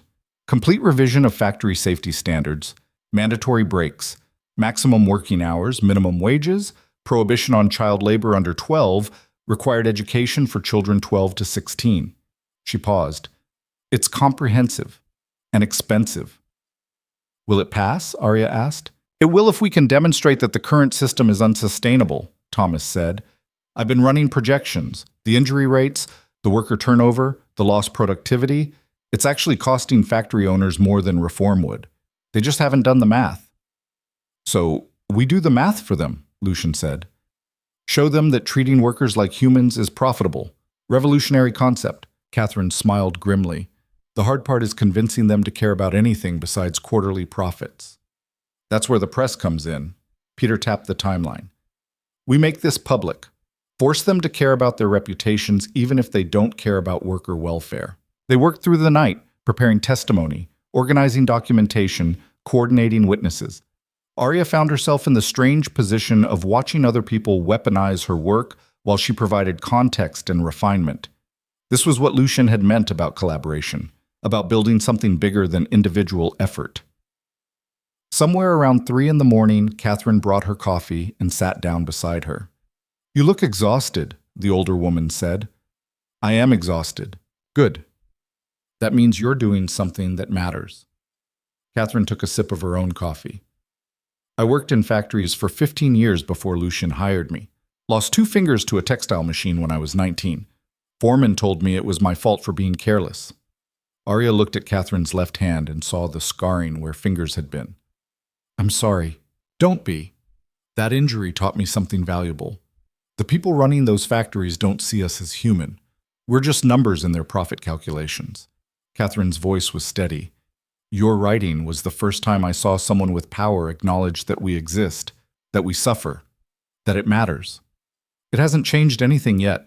It changed me, gave me the courage to leave the factories, pursue education, find work that uses my mind instead of breaking my body. Catherine met her eyes. You gave voice to people who'd been screaming silently for years. Don't underestimate what that means. Aria thought about 5 years of doubt, of wondering if her words mattered, if anyone was listening. Thank you, she said quietly. Thank yourself. You did the hard part. You cared enough to pay attention. Catherine stood. Now finish the work. Turn that attention into action. By the time dawn broke, they had everything ready. 43 workers prepared to testify. Documentation organized into damning evidence. Press alerted to a scandal they couldn't ignore. And Aria, standing in Lucian's study, realized she was about to walk into the Trade Council chambers, the very heart of the system she'd been fighting, and demand they change. Nervous? Lucien asked, appearing beside her. Terrified, you? Always. He adjusted his cravat. But fear is useful, keeps you sharp.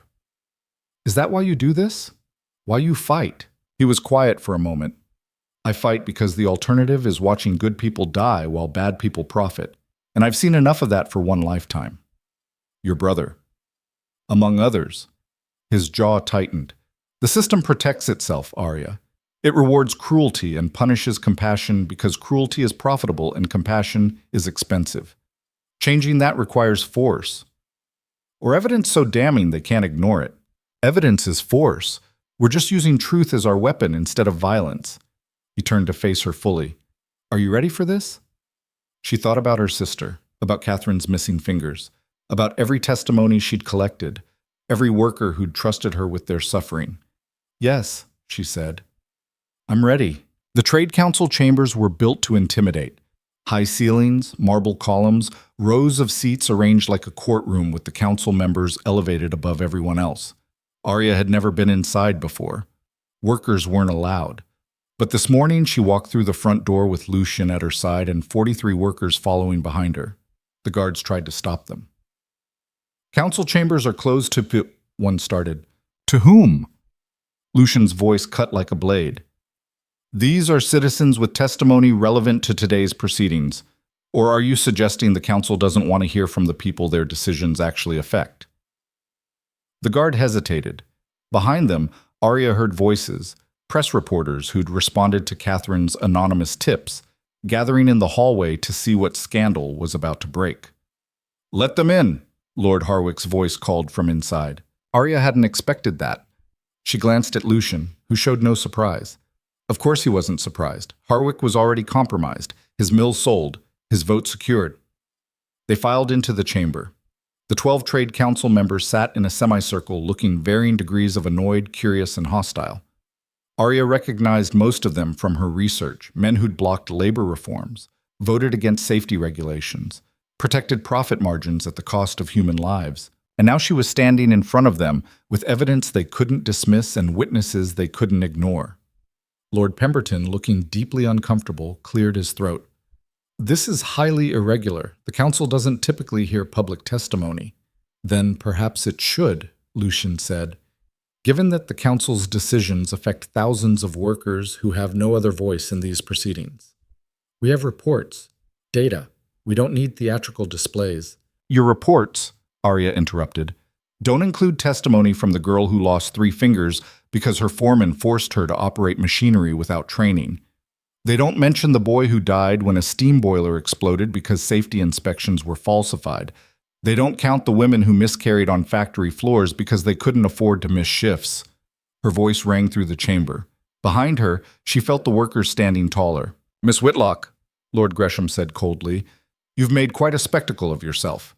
Outing yourself as an anonymous agitator, making wild accusations at the midwinter ball. I made documented accusations, with evidence. She gestured to Catherine, who stepped forward with a stack of files. Factory injury reports showing a 300% increase in worker casualties over the past 5 years. Financial records proving that safety violations saved factory owners an average of 12% in operating costs. Testimony from 300 workers describing conditions that violate basic human decency. Catherine distributed files to each council member. They opened them with varying degrees of reluctance. This is... Lord Whitmore trailed off, staring at injury statistics. Damning, Aria finished. This is damning, and you've known about it for years. You've just chosen to ignore it because addressing it would cost money. The economic impact of reform, Pemberton started, would be less than the economic impact of continued worker casualties, Thomas interrupted, stepping forward with his own documentation. I've run the projections. Worker turnover costs factory owners 28% annually in training and lost productivity. Injury-related work stoppages cost another 15%. Treating workers humanely would actually improve profit margins over a 3-year period. He distributed his analysis. Aria watched the council members read, saw their expression shift from hostility to calculation. This was what Lucian had meant. Don't appeal to their morality, appeal to their self-interest. Even if these numbers are accurate, Gresham said slowly, implementing reform would require significant upfront investment. Most factory owners are spending a fortune maintaining multiple estates, purchasing artwork, and hosting elaborate social events, Aria cut in. The question isn't whether they can afford reform, it's whether they care more about workers' lives than their own luxury. The chamber went silent. That's a bold accusation, Harwick said. But his voice lacked heat. He'd already sold his mills, already accepted that reform was coming. He was playing his role now, the compromised noble helping push through change. It's an accurate accusation, Aria replied, and the press is outside recording this entire conversation. So the question isn't whether these abuses are happening, the evidence proves they are. The question is what you're going to do about it. One of the council members she didn't recognize leaned forward. What exactly are you proposing? Lucien stepped forward, smooth and confident. Comprehensive labor reform, safety standards, maximum working hours, minimum wages, prohibition on child labor. It's all detailed in the proposed legislation I submitted last week. That legislation would bankrupt half the factories in the capital, Gresham protested. No, it would reduce profit margins from obscene to merely excellent, Thomas corrected. I've done the analysis. Every factory currently operating can afford these reforms. They just choose not to. And if we refuse, Pemberton asked, then Miss Whitlock continues publishing exposés, workers continue organizing, public pressure continues mounting. Lucian's voice was calm. And eventually, the pressure becomes revolution instead of reform. Your choice is between controlled change now or chaotic upheaval later. It was a threat wrapped in logic, and everyone in the room knew it. We need to discuss this privately, Harwick said. Council business requires— No. The voice came from the back of the room. Everyone turned. One of the workers, Sarah Chen, the 14-year-old Aria had interviewed, the girl with missing fingers, stepped forward. You don't get to discuss our lives privately anymore, Sarah said. Her voice shook but held steady. You've been making decisions about us without us for years. Today, we're here. We're speaking, and you're going to listen. Aria's throat tightened. This girl, barely more than a child, standing up to the most powerful men in the capital. Young lady, Pemberton said condescendingly, this is not a forum for— For what? For the people you've been exploiting. Sarah's eyes blazed. I lost 3 fingers because your safety regulations let my foreman force me to work on broken machinery. My friend lost her baby because your labor laws don't require pregnancy leave. My neighbor's son died because your inspection standards are a joke. She held up her damaged hand. Look at this. Really look at it. This is what your profit margins cost. This is what your luxury costs. My fingers, my friend's baby, my neighbor's son. Her voice cracked. We're not numbers in your reports. We're human beings, and we're done being invisible. The silence that followed was absolute. Aria saw it. The moment when shame finally penetrated the council's calculations. When the cost of their choices became real in a way spreadsheets couldn't capture. Harwick was the first to speak. I move that we vote on the proposed labor reforms. Today. Seconded, Pemberton said quietly. Gresham looked like he wanted to object, but the press was taking notes in the hallway and Sarah Chen's mutilated hand was still raised, and the political cost of refusing had just become impossible to bear. All in favor of comprehensive labor reform, Harwick said. 8 hands rose. 8 out of 12. It was enough. Aria felt her knees go weak. They'd done it. Actually done it. Workers' rights enshrined in law, safety standards mandated, children protected. 5 years of writing, 3 weeks of strategic warfare, and they'd won. The council chamber erupted into chaos, press rushing in to get statements, workers crying and embracing, council members arguing about implementation details. Aria stood in the center of it all, barely breathing. Lucien appeared at her elbow. Well done. We did it, she whispered. You did it. I just provided the strategy. He glanced at the celebrating workers. This is what victory looks like, Aria. Messy, chaotic, and absolutely worth every compromise. She thought about the nobles they'd blackmailed, the secrets they'd weaponized, the fear they'd cultivated. She thought about Caswell in a cell, and Harwick selling his mills and Pemberton's mistresses used as leverage. "It doesn't feel clean," she said. "It's not clean. It's effective." He met her eyes. "You can feel guilty about the methods later. Right now, celebrate what you've accomplished." Sarah Chen pushed through the crowd and threw her arms around Aria. The girl was crying, laughing, shaking. "Thank you," Sarah sobbed. "Thank you, thank you, thank you." Aria held her, this child who'd lost fingers to machinery, who'd stood up to power with nothing but her voice and her ruined hand. "You did this," Aria said. "You spoke up. You made them see you. Because you made them listen first." Sarah pulled back, wiping her eyes. "You gave us a voice when we had none. Now you've given us rights. You've changed everything." Other workers crowded around, men and women Aria had interviewed over the years, people who'd trusted her with their stories, who'd risked everything to testify today. They thanked her, praised her, told her she'd saved them. And Aria felt the weight of 5 years lift from her shoulders. She'd done it. Not alone. Lucien's strategy, Catherine's organization, the workers' courage had all been essential. But she'd started it. Her writing had sparked this. Truth hadn't been enough alone. But truth combined with strategy, with pressure, with force, that had changed the world. The celebration continued around her, but Aria's attention caught on something else. A man standing in the doorway, watching the chaos with cold calculation. Lord Gresham's personal secretary, taking notes. Her stomach dropped.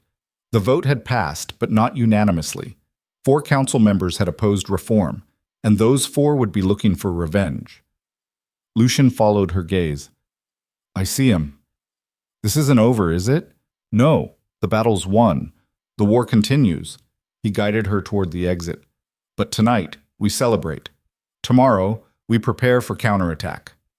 They left the council chambers to find the street outside packed with workers who'd heard the news. Press surrounded them, shouting questions. Aria saw her name in headlines already being drafted.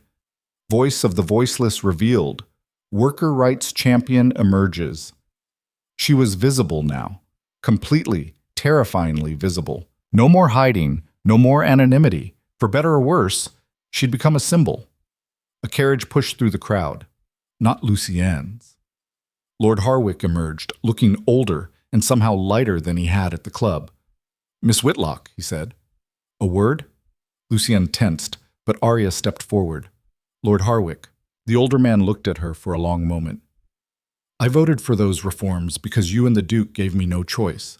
But listening to that girl speak," he trailed off.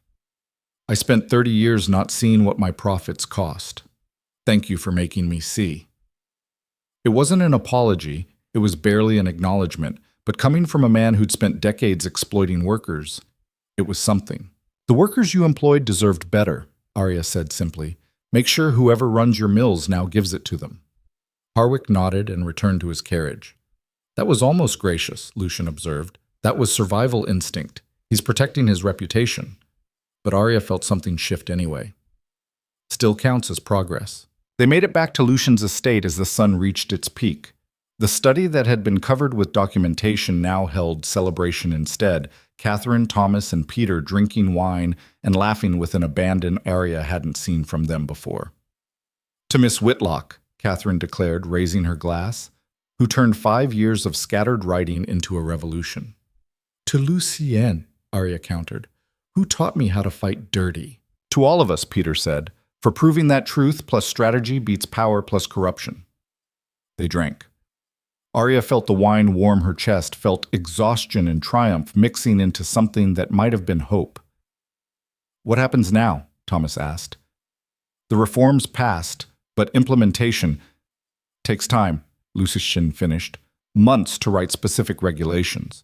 Years to enforce them properly. Decades to shift culture completely." "So we're not done," Catherine said. "We're never done. Systems resist change even after laws force it." Lucien looked at Aria. "Which is why we need someone to keep watching, keep documenting, keep holding people accountable." Aria understood what he was offering. Not just protection, but partnership. A permanent position fighting the fights that needed fighting. "I'm not going back to hiding," she said. "I know. That's why this works." He refilled her glass. The voice of the voiceless was powerful because of anonymity, but Aria Whitlock, known champion of worker rights, visible target for anyone who wants to reverse these reforms, you're even more powerful, because now workers have a face to rally behind, a name to invoke when demanding justice. A target to aim at when seeking revenge, she added. That too. But you're not fighting alone anymore. He gestured at the room. Catherine, Thomas, Peter, the research staff, the network of workers who'd testified. You built something bigger than articles. You built a movement. Aria looked at the people around her, allies, friends, fellow fighters. She thought about her sister, about Sarah Chen, about every worker who'd ever trusted her with their story. She'd started writing to give voice to the voiceless, to make suffering visible, to document injustice. But somewhere along the way, she'd learned to do more than document. She'd learned to fight, to strategize, to win. And she wasn't done winning. Then let's keep building, she said. They worked through the afternoon, planning next steps. Factory inspections to ensure compliance. Worker committees to report violations. Press monitoring to keep abuses visible. Legal support for workers filing complaints. Somewhere around evening, a messenger arrived with news that sent a chill through the celebration. Lord Caswell had been found dead in his cell. Apparent suicide. The room went silent. That wasn't suicide, Peter said flatly. No, Lucian agreed. That was someone cleaning up loose ends. Aria's blood ran cold. The 4 council members who voted against reform, they're eliminating threats. Or making examples. Lucien's face was grim. Caswell knew too much about too many people. His death sends a message. Cooperate with reform, and you might share his fate. But he was already compromised, already arrested. Killing him doesn't... Aria stopped. It scares others into silence. Exactly. Fear works both ways. We used it to force reform. They're using it to prevent further change. He stood, already calculating. We need to move faster, get protections in place for anyone else who might be targeted. Starting with you, Catherine said, looking at Aria. You're the most visible threat they face. Aria thought about Caswell's last words at the ball. You have no idea what you've started. He'd known that exposing him would trigger retaliation, known that the people he served would fight back, and they'd killed him to prove it. I'm not hiding, Aria said again. I'm not asking you to hide. I'm asking you to be smart. Lucien moved to his desk and pulled out documents. Starting tomorrow, you'll have constant security. No going anywhere alone, no accepting food or drink from anyone outside this house.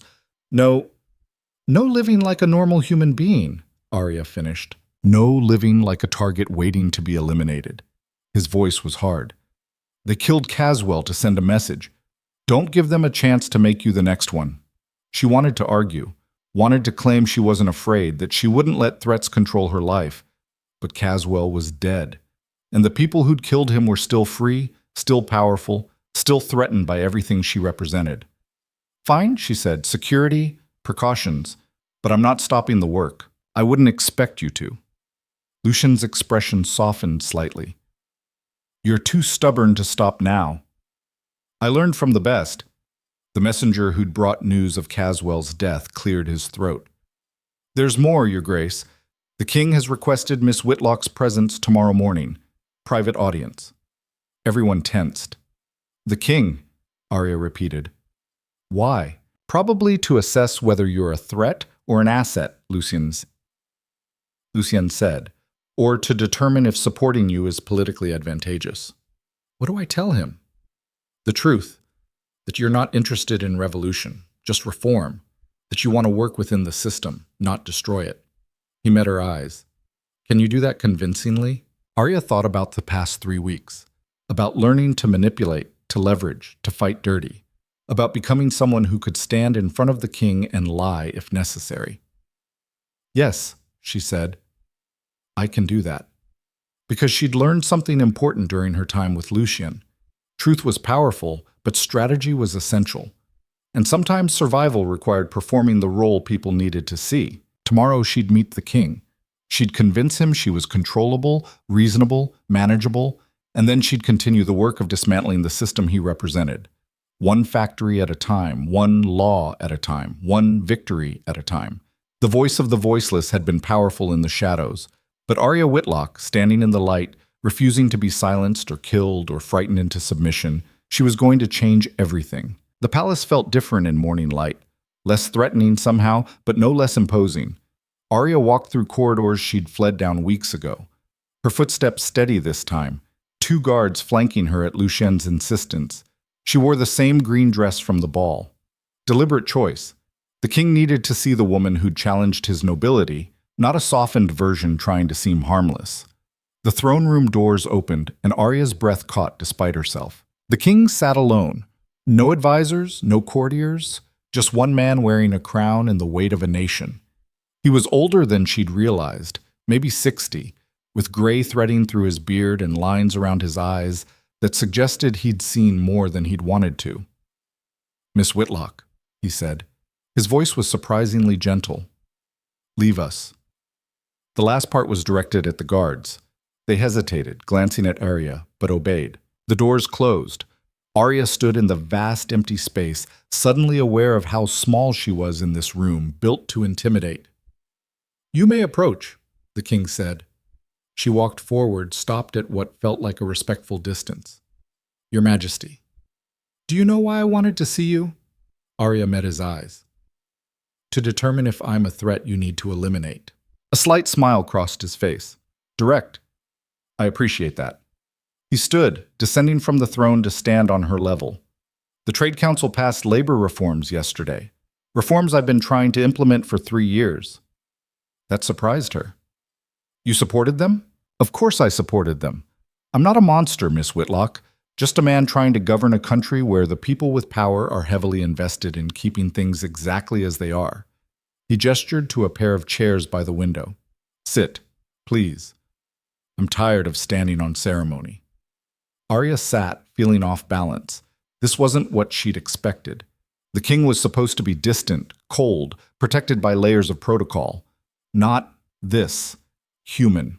"You use the Iron Duke's methods," the king said, settling into the other chair. "Blackmail, leverage, strategic pressure. It's effective, but it makes enemies." "I know." "And you're willing to live with that?" Aria thought about Caswell dead in his cell, about the 4 council members who'd voted against reform, plotting revenge, about spending the rest of her life looking over her shoulder. "Yes," she said, "I'm willing to live with that if it means children stop losing fingers in factories." The king studied her. "My son died in a mill accident 17 years ago. Before I was king, when I was just another noble with business investments I didn't pay enough attention to. He was touring the facility, 17 years old, curious about the operations. There was an explosion, boiler failure due to inadequate maintenance." Aria's chest tightened. "I'm sorry. Don't be. Be effective, which you've proven you are." He leaned back. "The nobles are terrified of you, not because you exposed corruption, they can survive exposure, but because you organized workers to speak for themselves. That's the real threat. Not your words, but their voices." "Is that why you wanted to see me, to warn me, to offer you a position?" He said it calmly, like he was discussing the weather. "Official labor advocate. You'd work directly with me to implement the reforms, investigate violations, coordinate with worker committees, salary, protection, legal authority to inspect factories and prosecute abuses." Aria stared at him. "You want me to work for you. I want you to work for them." He nodded toward the window, toward the city beyond. "The workers, the people your writing has been championing for 5 years, give you actual power to do something about it instead of just documenting suffering. It was a brilliant trap. Accept, and she'd be absorbed into the system, her rebellion institutionalized and controlled. Refusal, and she'd be fighting alone against the full weight of the monarchy." "What's the catch?" "The catch is you'll have to compromise sometimes. Accept partial victories instead of total transformation. Work within structures that frustrate you." The king's voice was knowing.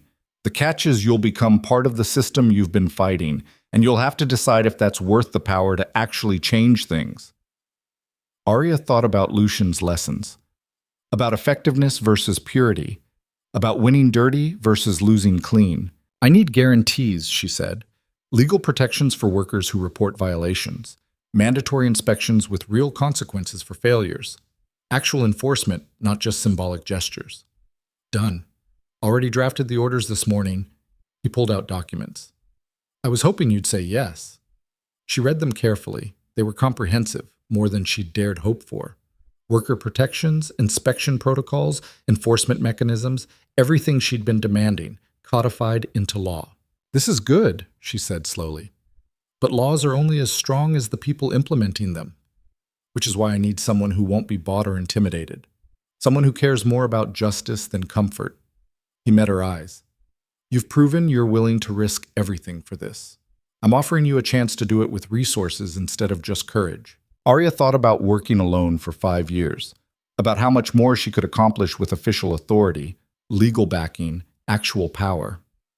I want Lucien Varick involved, she said. As an advisor, he understands strategy better than anyone. The king's expression shifted. The Iron Duke is complicated. His methods are effective. You just said so. Aria leaned forward. I learned everything I know about fighting power from him. I'm not doing this without him. A long pause. Then the king smiled. You're negotiating with me, in my own throne room. Most people are too terrified to even speak. Most people aren't fighting for children with missing fingers. No, they're not. He extended his hand. Welcome to the palace, labor advocate Whitlock. Try not to make too many enemies in your first week. She shook his hand, feeling the weight of what she'd just accepted. She was part of the system now. Official, visible, powerful, and absolutely terrified of what that meant. The news spread fast. By afternoon, every paper in the capital carried headlines about the king's new labor advocate. Reactions were immediate and divided. Workers celebrated, nobles raged. Press debated whether this was progress or political theater. Aria stood in what was now her office, a room in the palace's east wing, already filled with documentation Catherine's team had transferred. It felt surreal. 5 years ago, she'd been a servant. Now she had a title, authority, a desk in the palace. Congratulations. Lucien appeared in the doorway. You've officially become part of the establishment you spent 5 years criticizing. Don't remind me. She gestured at the room. This feels wrong. I should be in factory districts, not palace offices. You should be wherever you're most effective. Right now, that's here. He entered, examining the space with his usual assessing gaze. The king told me you demanded my involvement. That was bold. That was necessary. I can't do this alone. You won't be alone. Catherine, Thomas, Peter. They're all being assigned to your staff. Official positions, salaries, legal authority. He paused. We're building an institution. Aria sank into the chair behind her desk. What if we become what we've been fighting? What if having power corrupts us the way it's corrupted everyone else? Then workers will hold us accountable the way we've held nobles accountable. Lucien sat across from her. The difference between us and them isn't that we're morally superior. It's that we've built mechanisms for oversight and consequences. We've made ourselves answerable. Have we? Ask me again in a year. If I've become complacent, if I've stopped fighting, call me out. Publicly if necessary. His voice was serious. Don't let me become what my brother died fighting against. The vulnerability in his tone made her chest ache. I won't. I promise. A knock interrupted them. Catherine entered looking flushed and excited. First violation report just came in, she said, holding up papers. Textile factory in the South District. Workers filed a complaint about unsafe conditions. They're requesting immediate inspection. This was it, the first test of whether these reforms meant anything. Then let's go inspect, Aria said, standing. Now? Catherine blinked. You've been labor advocate for 3 hours. Don't you need to... I need to show workers that filing complaints actually results in action. Aria grabbed her coat. If we wait, we send the message that official positions mean endless bureaucracy. If we go now, we prove this is real. Lucien smiled. See? You're learning. Fast response sends a message that power cares about consequences. They took a carriage to the South District, Catherine briefing Aria on the complaint during the ride. The factory made bedding, sheets, blankets, pillowcases. Workers reported broken ventilation, 12-hour shifts without breaks, and a foreman who'd threatened anyone who complained with immediate termination. The factory looked like every other she'd investigated over the years. Gray stone, narrow windows, the thrum of machinery audible from the street. But walking through the front door with official authority instead of secret documentation felt completely different. The foreman met them in the entrance, already defensive. We weren't notified of any inspection. Surprise inspections don't require notification, Catherine said crisply. Labor Reform Act, Section 7. We have the right to inspect any facility where violations have been reported. His face darkened. Violations? Who reported? That's confidential, Aria interrupted. And retaliation against workers who file complaints is illegal. Automatic fine of £5,000, possible closure of the facility. So I'd suggest cooperating. She'd practiced that line with Lucian a dozen times. Deliver it confidently, establish authority immediately, make resistance more expensive than compliance. It worked. The foreman's hostility shifted to calculation. Of course. Whatever you need to see. He gestured toward the factory floor. Though I assure you everything is in perfect order. Aria walked past him into the main work area and immediately saw the violations. Ventilation ducts clogged with lint, creating fire hazards. Workers at machines without safety guards. A girl who couldn't be more than 13 operating a steam press. She pulled out a notebook and started documenting. Catherine photographed violations with a camera she'd brought. The workers watched with barely concealed hope. This facility is in violation of at least 8 safety regulations, Aria said, her voice carrying across the floor. The fine is £10,000 payable within 30 days. If violations aren't corrected within 1 week, we're shutting you down. The foreman went pale. 10,000, that's excessive. You can't afford not to, because if someone dies due to these conditions, the fine is £100,000 and the owner faces criminal prosecution. She met his eyes. Reform is cheaper than the alternative, remember that. She turned to the workers. Anyone who's been threatened or punished for filing this complaint, report to my office. You'll receive back pay for any lost wages, and the foreman responsible will be removed. A woman stepped forward, maybe 30, with burns on her arms from the steam press. Will this actually change anything, or is this just for show? Aria recognized the skepticism. She'd felt it herself for years. I don't know, she said honestly. This is the first day. I'm figuring it out as I go. But I promise you this, every violation reported will be investigated. Every complaint filed will be addressed. It might not be perfect, but it'll be better than silence. The woman studied her, then nodded. That's more than we've ever had before. They spent 2 hours documenting violations, interviewing workers, building a case that would force the factory owner to either reform or close. By the time they finished, Aria's hands were cramped from writing and her head ached from concentration. But workers thanked her as they left. Actually thanked her, not for writing about them, but for doing something that might change their daily reality. This was different from articles, different from documentation. This was power applied directly to immediate problems. It felt good and terrifying, because now workers were depending on her to follow through. The carriage ride back was quiet until Catherine spoke. You were brilliant, authoritative, clear, impossible to argue with. I was terrified. Didn't show. That's what matters. Catherine smiled. You're going to be good at this. I have no idea what I'm doing. None of us do. We're inventing it as we go. She paused. But that's better than maintaining a system that's broken. At least this way we're breaking it in a direction that helps people. Back at the palace, Aria found her office flooded with messages. More violation reports. Workers requesting inspections. Factory owners demanding meetings to discuss compliance. The system was responding. People were taking her seriously. She was reading through reports when Lucian appeared again.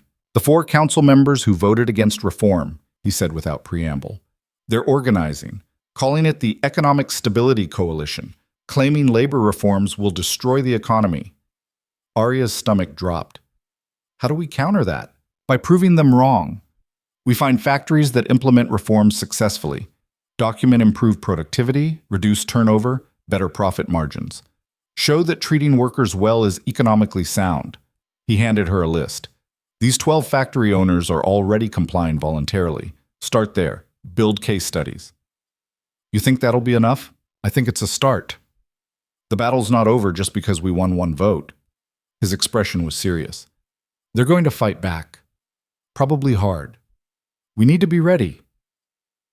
Over the next 3 weeks, Aria threw herself into the work with an intensity that bordered on obsession. Factory inspections during the day, documentation at night, meetings with worker committees and factory owners and council members who suddenly wanted to discuss compliance. She barely slept, lived on coffee and determination, pushed herself past exhaustion into a state where adrenaline and purpose were the only things keeping her upright. Catherine finally intervened, appearing in Aria's office at midnight to find her still working. "You're going to collapse." "I'm fine." "You're not fine. You're running yourself into the ground." Catherine took the papers from her hands. "The work will still be here tomorrow. Go home. Sleep. There are 15 violation reports I haven't addressed yet, and there'll still be violations tomorrow.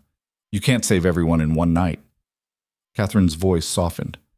"Aria, you've accomplished more in 3 weeks than most advocates do in 3 years. But you're no good to workers if you're too exhausted to function." Aria wanted to argue, but exhaustion was making her eyes blur and her thoughts tangle. "Fine. Tomorrow." She made it to Lucian's estate, still her primary residence, safer than living alone, and collapsed into bed without bothering to change clothes. She dreamed of her sister. But this time, the dream was different. Her sister was smiling, standing in a factory where windows let in light and workers took breaks and children went to school instead of operating machinery. "You did it," her sister said. "You actually did it." Aria woke with tears on her cheeks. The Economic Stability Coalition's counterattack came 6 weeks after the initial reforms passed. They published a report claiming labor regulations had cost the capital 20,000 jobs and reduced economic output by 15%.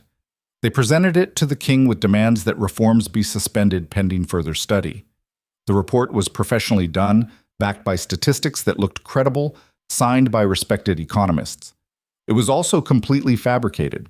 Aria knew because she'd been tracking employment numbers herself. Jobs had shifted, yes. Some factories had closed, unable or unwilling to meet new standards, but worker retraining programs had created new positions. Net employment was actually up 3%. "They're lying," she told Lucian, pacing his study. "These numbers are manufactured." "Of course they are. The question is whether we can prove it fast enough to counter the narrative." He was already pulling files. "We need employment records from every factory in the capital, real numbers, verified independently." "That'll take weeks." "Then we have weeks, unless you want to concede and let them reverse everything we've accomplished." Aria thought about the woman at the textile factory, asking if this would actually change anything. Thought about Sarah Chen's missing fingers. Thought about workers who'd trusted that filing complaints would lead to protection, not punishment. No conceding. We fight. They fought. Catherine coordinated data collection. Thomas verified numbers. Peter organized worker testimonies contradicting the coalition's claims. Aria drafted a counter-report that systematically demolished every false statistic. And Lucian did what he did best. He found leverage. 3 of the 4 coalition leaders have business interests that directly benefit from cheap labor, he explained, showing Aria documentation. Gresham owns stock in factories that haven't reformed. Pemberton's brother-in-law runs mills that are currently under investigation. Lord Whitmore has contracts with suppliers who use child labor. They're not fighting for economic stability. They're fighting for their own profits. Exactly. And we're going to prove it. He smiled. Publicly. The counteroffensive launched 3 weeks later at a special trade council session. Aria presented her employment data, showing that reforms had actually increased jobs. Catherine followed with testimonies from workers whose lives had improved under new regulations. Thomas delivered economic projections proving reform was profitable long-term. And then Lucian stood. "Before the council votes on whether to suspend reforms," he said calmly, "I believe members should understand the conflicts of interest involved in this decision." He distributed documents. Aria watched council members' faces change as they read. Shock, calculation, anger. "Lord Gresham stands to lose approximately £40,000 annually if reforms continue," Lucian continued. "Lord Pemberton's family controls mills currently facing closure for violations. Lord Whitmore has contractual obligations to suppliers whose business model depends on exploitative labor practices." Gresham stood, his face purple. "This is slander. You can't prove—" "I can prove all of it. Every document is verified. Every financial connection is documented." Lucian's voice was steel. The question is whether this council wants to suspend reforms that are working based on fabricated data from people who profit from exploitation, or whether you want to be on the right side of history. The vote wasn't even close. 9-3 in favor of continuing reforms. The Economic Stability Coalition collapsed within days. Gresham resigned from the council. Pemberton publicly apologized. Whitmore quietly sold his factory holdings and retreated to his country estate. They'd won. Again. But Aria felt exhausted rather than triumphant. Every victory required fighting. Every inch of progress demanded proving themselves again and again. The work was endless. "Is it always going to be like this?" she asked Lucien that night. "Fighting for every small change?" "Yes," he said simply. "Systems resist reform. You have to keep pushing, or they revert to what's comfortable." That's exhausting. That's the cost of caring. You can stop fighting any time you want. The question is whether you can live with what happens if you do. She thought about that, about returning to quiet invisibility, to writing articles that changed nothing, to watching workers suffer while protecting her own peace. "No," she said, "I can't live with that." Then you keep fighting and hope that eventually enough changes that the next generation doesn't have to fight as hard. 6 months after the midwinter ball, Aria stood in front of what used to be Lord Harwick's largest mill. It looked different now. Windows had been enlarged to let in light. Ventilation had been modernized. Safety guards protected every machine. And in the courtyard where workers used to take their single 10-minute break per shift, children played. Actual children, attending the school that now occupied the mill's former administrative building. "What do you think?" Lucien asked beside her. Aria couldn't speak for a moment. This building had been in her nightmares for years, symbol of everything wrong with the system, place where countless workers had been broken. Now, it was a school. "It's not enough," she finally said. "One building, one school. There are still hundreds of factories violating regulations, thousands of workers without protection." "It's not enough," Lucien agreed, "but it's something. And something is better than the nothing we had 6 months ago." A girl emerged from the school, maybe 10 years old, carrying books. She saw Aria and smiled. "Miss Whitlock, teacher says you're the reason we get to go to school instead of working in factories." Aria crouched to the girl's level. "What's your name?" "Emma. My mama used to work here. She lost 2 fingers before the reforms." The girl held up her own intact hands. "But I get to keep mine. Because of you." Something cracked in Aria's chest. This child with all her fingers. This future that didn't include machinery and exploitation and preventable injury. This was why she fought. "What are you learning?" she asked. Emma's face lit up. "Reading and mathematics. And Miss Catherine says next year we'll study history and science and—" Catherine. Leading education reform now, turning former factory buildings into schools, ensuring children had futures beyond industrial labor. "That's wonderful," Aria said. "Keep learning. Keep those hands safe." Emma ran off, and Aria stood slowly. "I'm going to keep doing this," she told Lucien. "Fighting, pushing, making them change even when they don't want to." "I know. That's why you're good at it." He paused. "My brother would have liked you, would have appreciated meeting someone who actually won instead of just dying for principles." "I'm not your brother." "No. You're better. You learn to be ruthless when necessary." He smiled slightly, "though you still have that annoying tendency toward guilt." "Guilt keeps me honest, reminds me why I'm doing this." "Fair enough. Just don't let it stop you from doing what's necessary." They walked through the former mill together, watching children learn where workers had once bled. It wasn't victory, not complete, not final. The fight would continue. Opponents would regroup. New challenges would emerge. But this moment, this building transformed from nightmare to hope, was real, tangible, proof that systems could change when enough pressure was applied in the right places. A year after the midwinter ball, the king held a ceremony celebrating the labor reform's success. Employment was up 12%. Worker injuries were down 40%. Productivity had actually increased as healthier, better-rested workers performed more efficiently. Aria attended wearing the green dress that had become her signature. She stood on a platform before hundreds of workers and nobles and press, officially receiving recognition for her advocacy work. The king gave a speech about progress and justice and the importance of protecting the vulnerable. Polite applause followed. Then Sarah Chen stepped forward. The 14-year-old with missing fingers, who'd spoken truth to power in the Trade Council chambers, now stood before the king himself. "A year ago," Sarah said, her voice steady, "I lost these fingers because profit mattered more than safety, because my life was worth less than the cost of proper machine guards, because people like me were invisible." She held up her scarred hand. "Miss Whitlock made us visible, not just with words, but with action. She didn't just write about suffering, she ended it. She didn't just expose injustice, she dismantled it." Sarah looked at Aria. "She taught us that being seen is power, that our voices matter, that we don't have to accept being broken." The applause this time was thunderous, workers cheering, whistling, stamping their feet. Aria felt tears threatening and blinked them back. This was what mattered. Not the king's recognition or the noble's grudging acceptance or her official title. This. Workers knowing they had power, knowing they could speak, knowing someone would listen. The ceremony ended. Aria escaped to the palace gardens, needing air and space in a moment without eyes on her. Lucian found her 20 minutes later. "Hiding from your own celebration? Processing." She looked at the palace looming behind them. "A year ago I was running through these halls terrified for my life. Now I work here, have an office, official authority. It's surreal.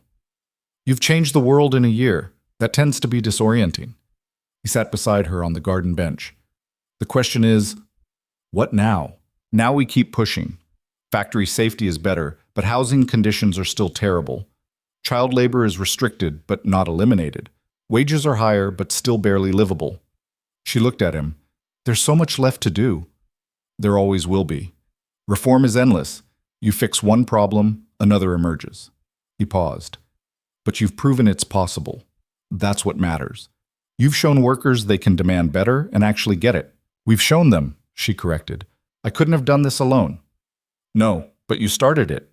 You were writing when nobody else cared, documenting when it was dangerous, speaking when silence was safer."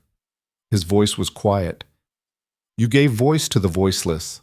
Now they're learning to speak for themselves." Aria thought about Emma with her intact fingers, about Sarah Chen standing before the king, about hundreds of workers filing complaints, demanding inspections, expecting justice. They were speaking now and people were listening. "What about you?" she asked Lucien. "What's next for the Iron Duke who taught me to fight dirty?" He smiled. "I'm considering retirement. You've proven you don't need me anymore." "That's a lie and you know it." "Perhaps, but it's a comforting lie." He stood, offering his hand. "Come on, your workers are waiting to celebrate you. Try to look less terrified." She took his hand and let him pull her up. "I'm not terrified. I'm exhausted. That's the same thing when you care this much." They walked back toward the palace together, and Aria felt something settle in her chest. Not completion. The work was far from done, but purpose, direction, the certainty that fighting mattered, that progress was possible, that systems could change when enough pressure was applied with enough precision. She'd spent 5 years writing in shadows, documenting suffering, hoping someone would care. Now she stood in the light, no longer invisible, no longer voiceless, no longer alone. Workers called her name as she entered. Press shouted questions. Nobles watched with calculation. The king gestured her toward the platform for more speeches, more recognition, more demands on her time and energy. And Aria stepped forward to meet it all, no longer the quiet companion nobody noticed, but someone workers pointed to and said, "She fought for us. She won for us. She proved that being seen is power, not punishment."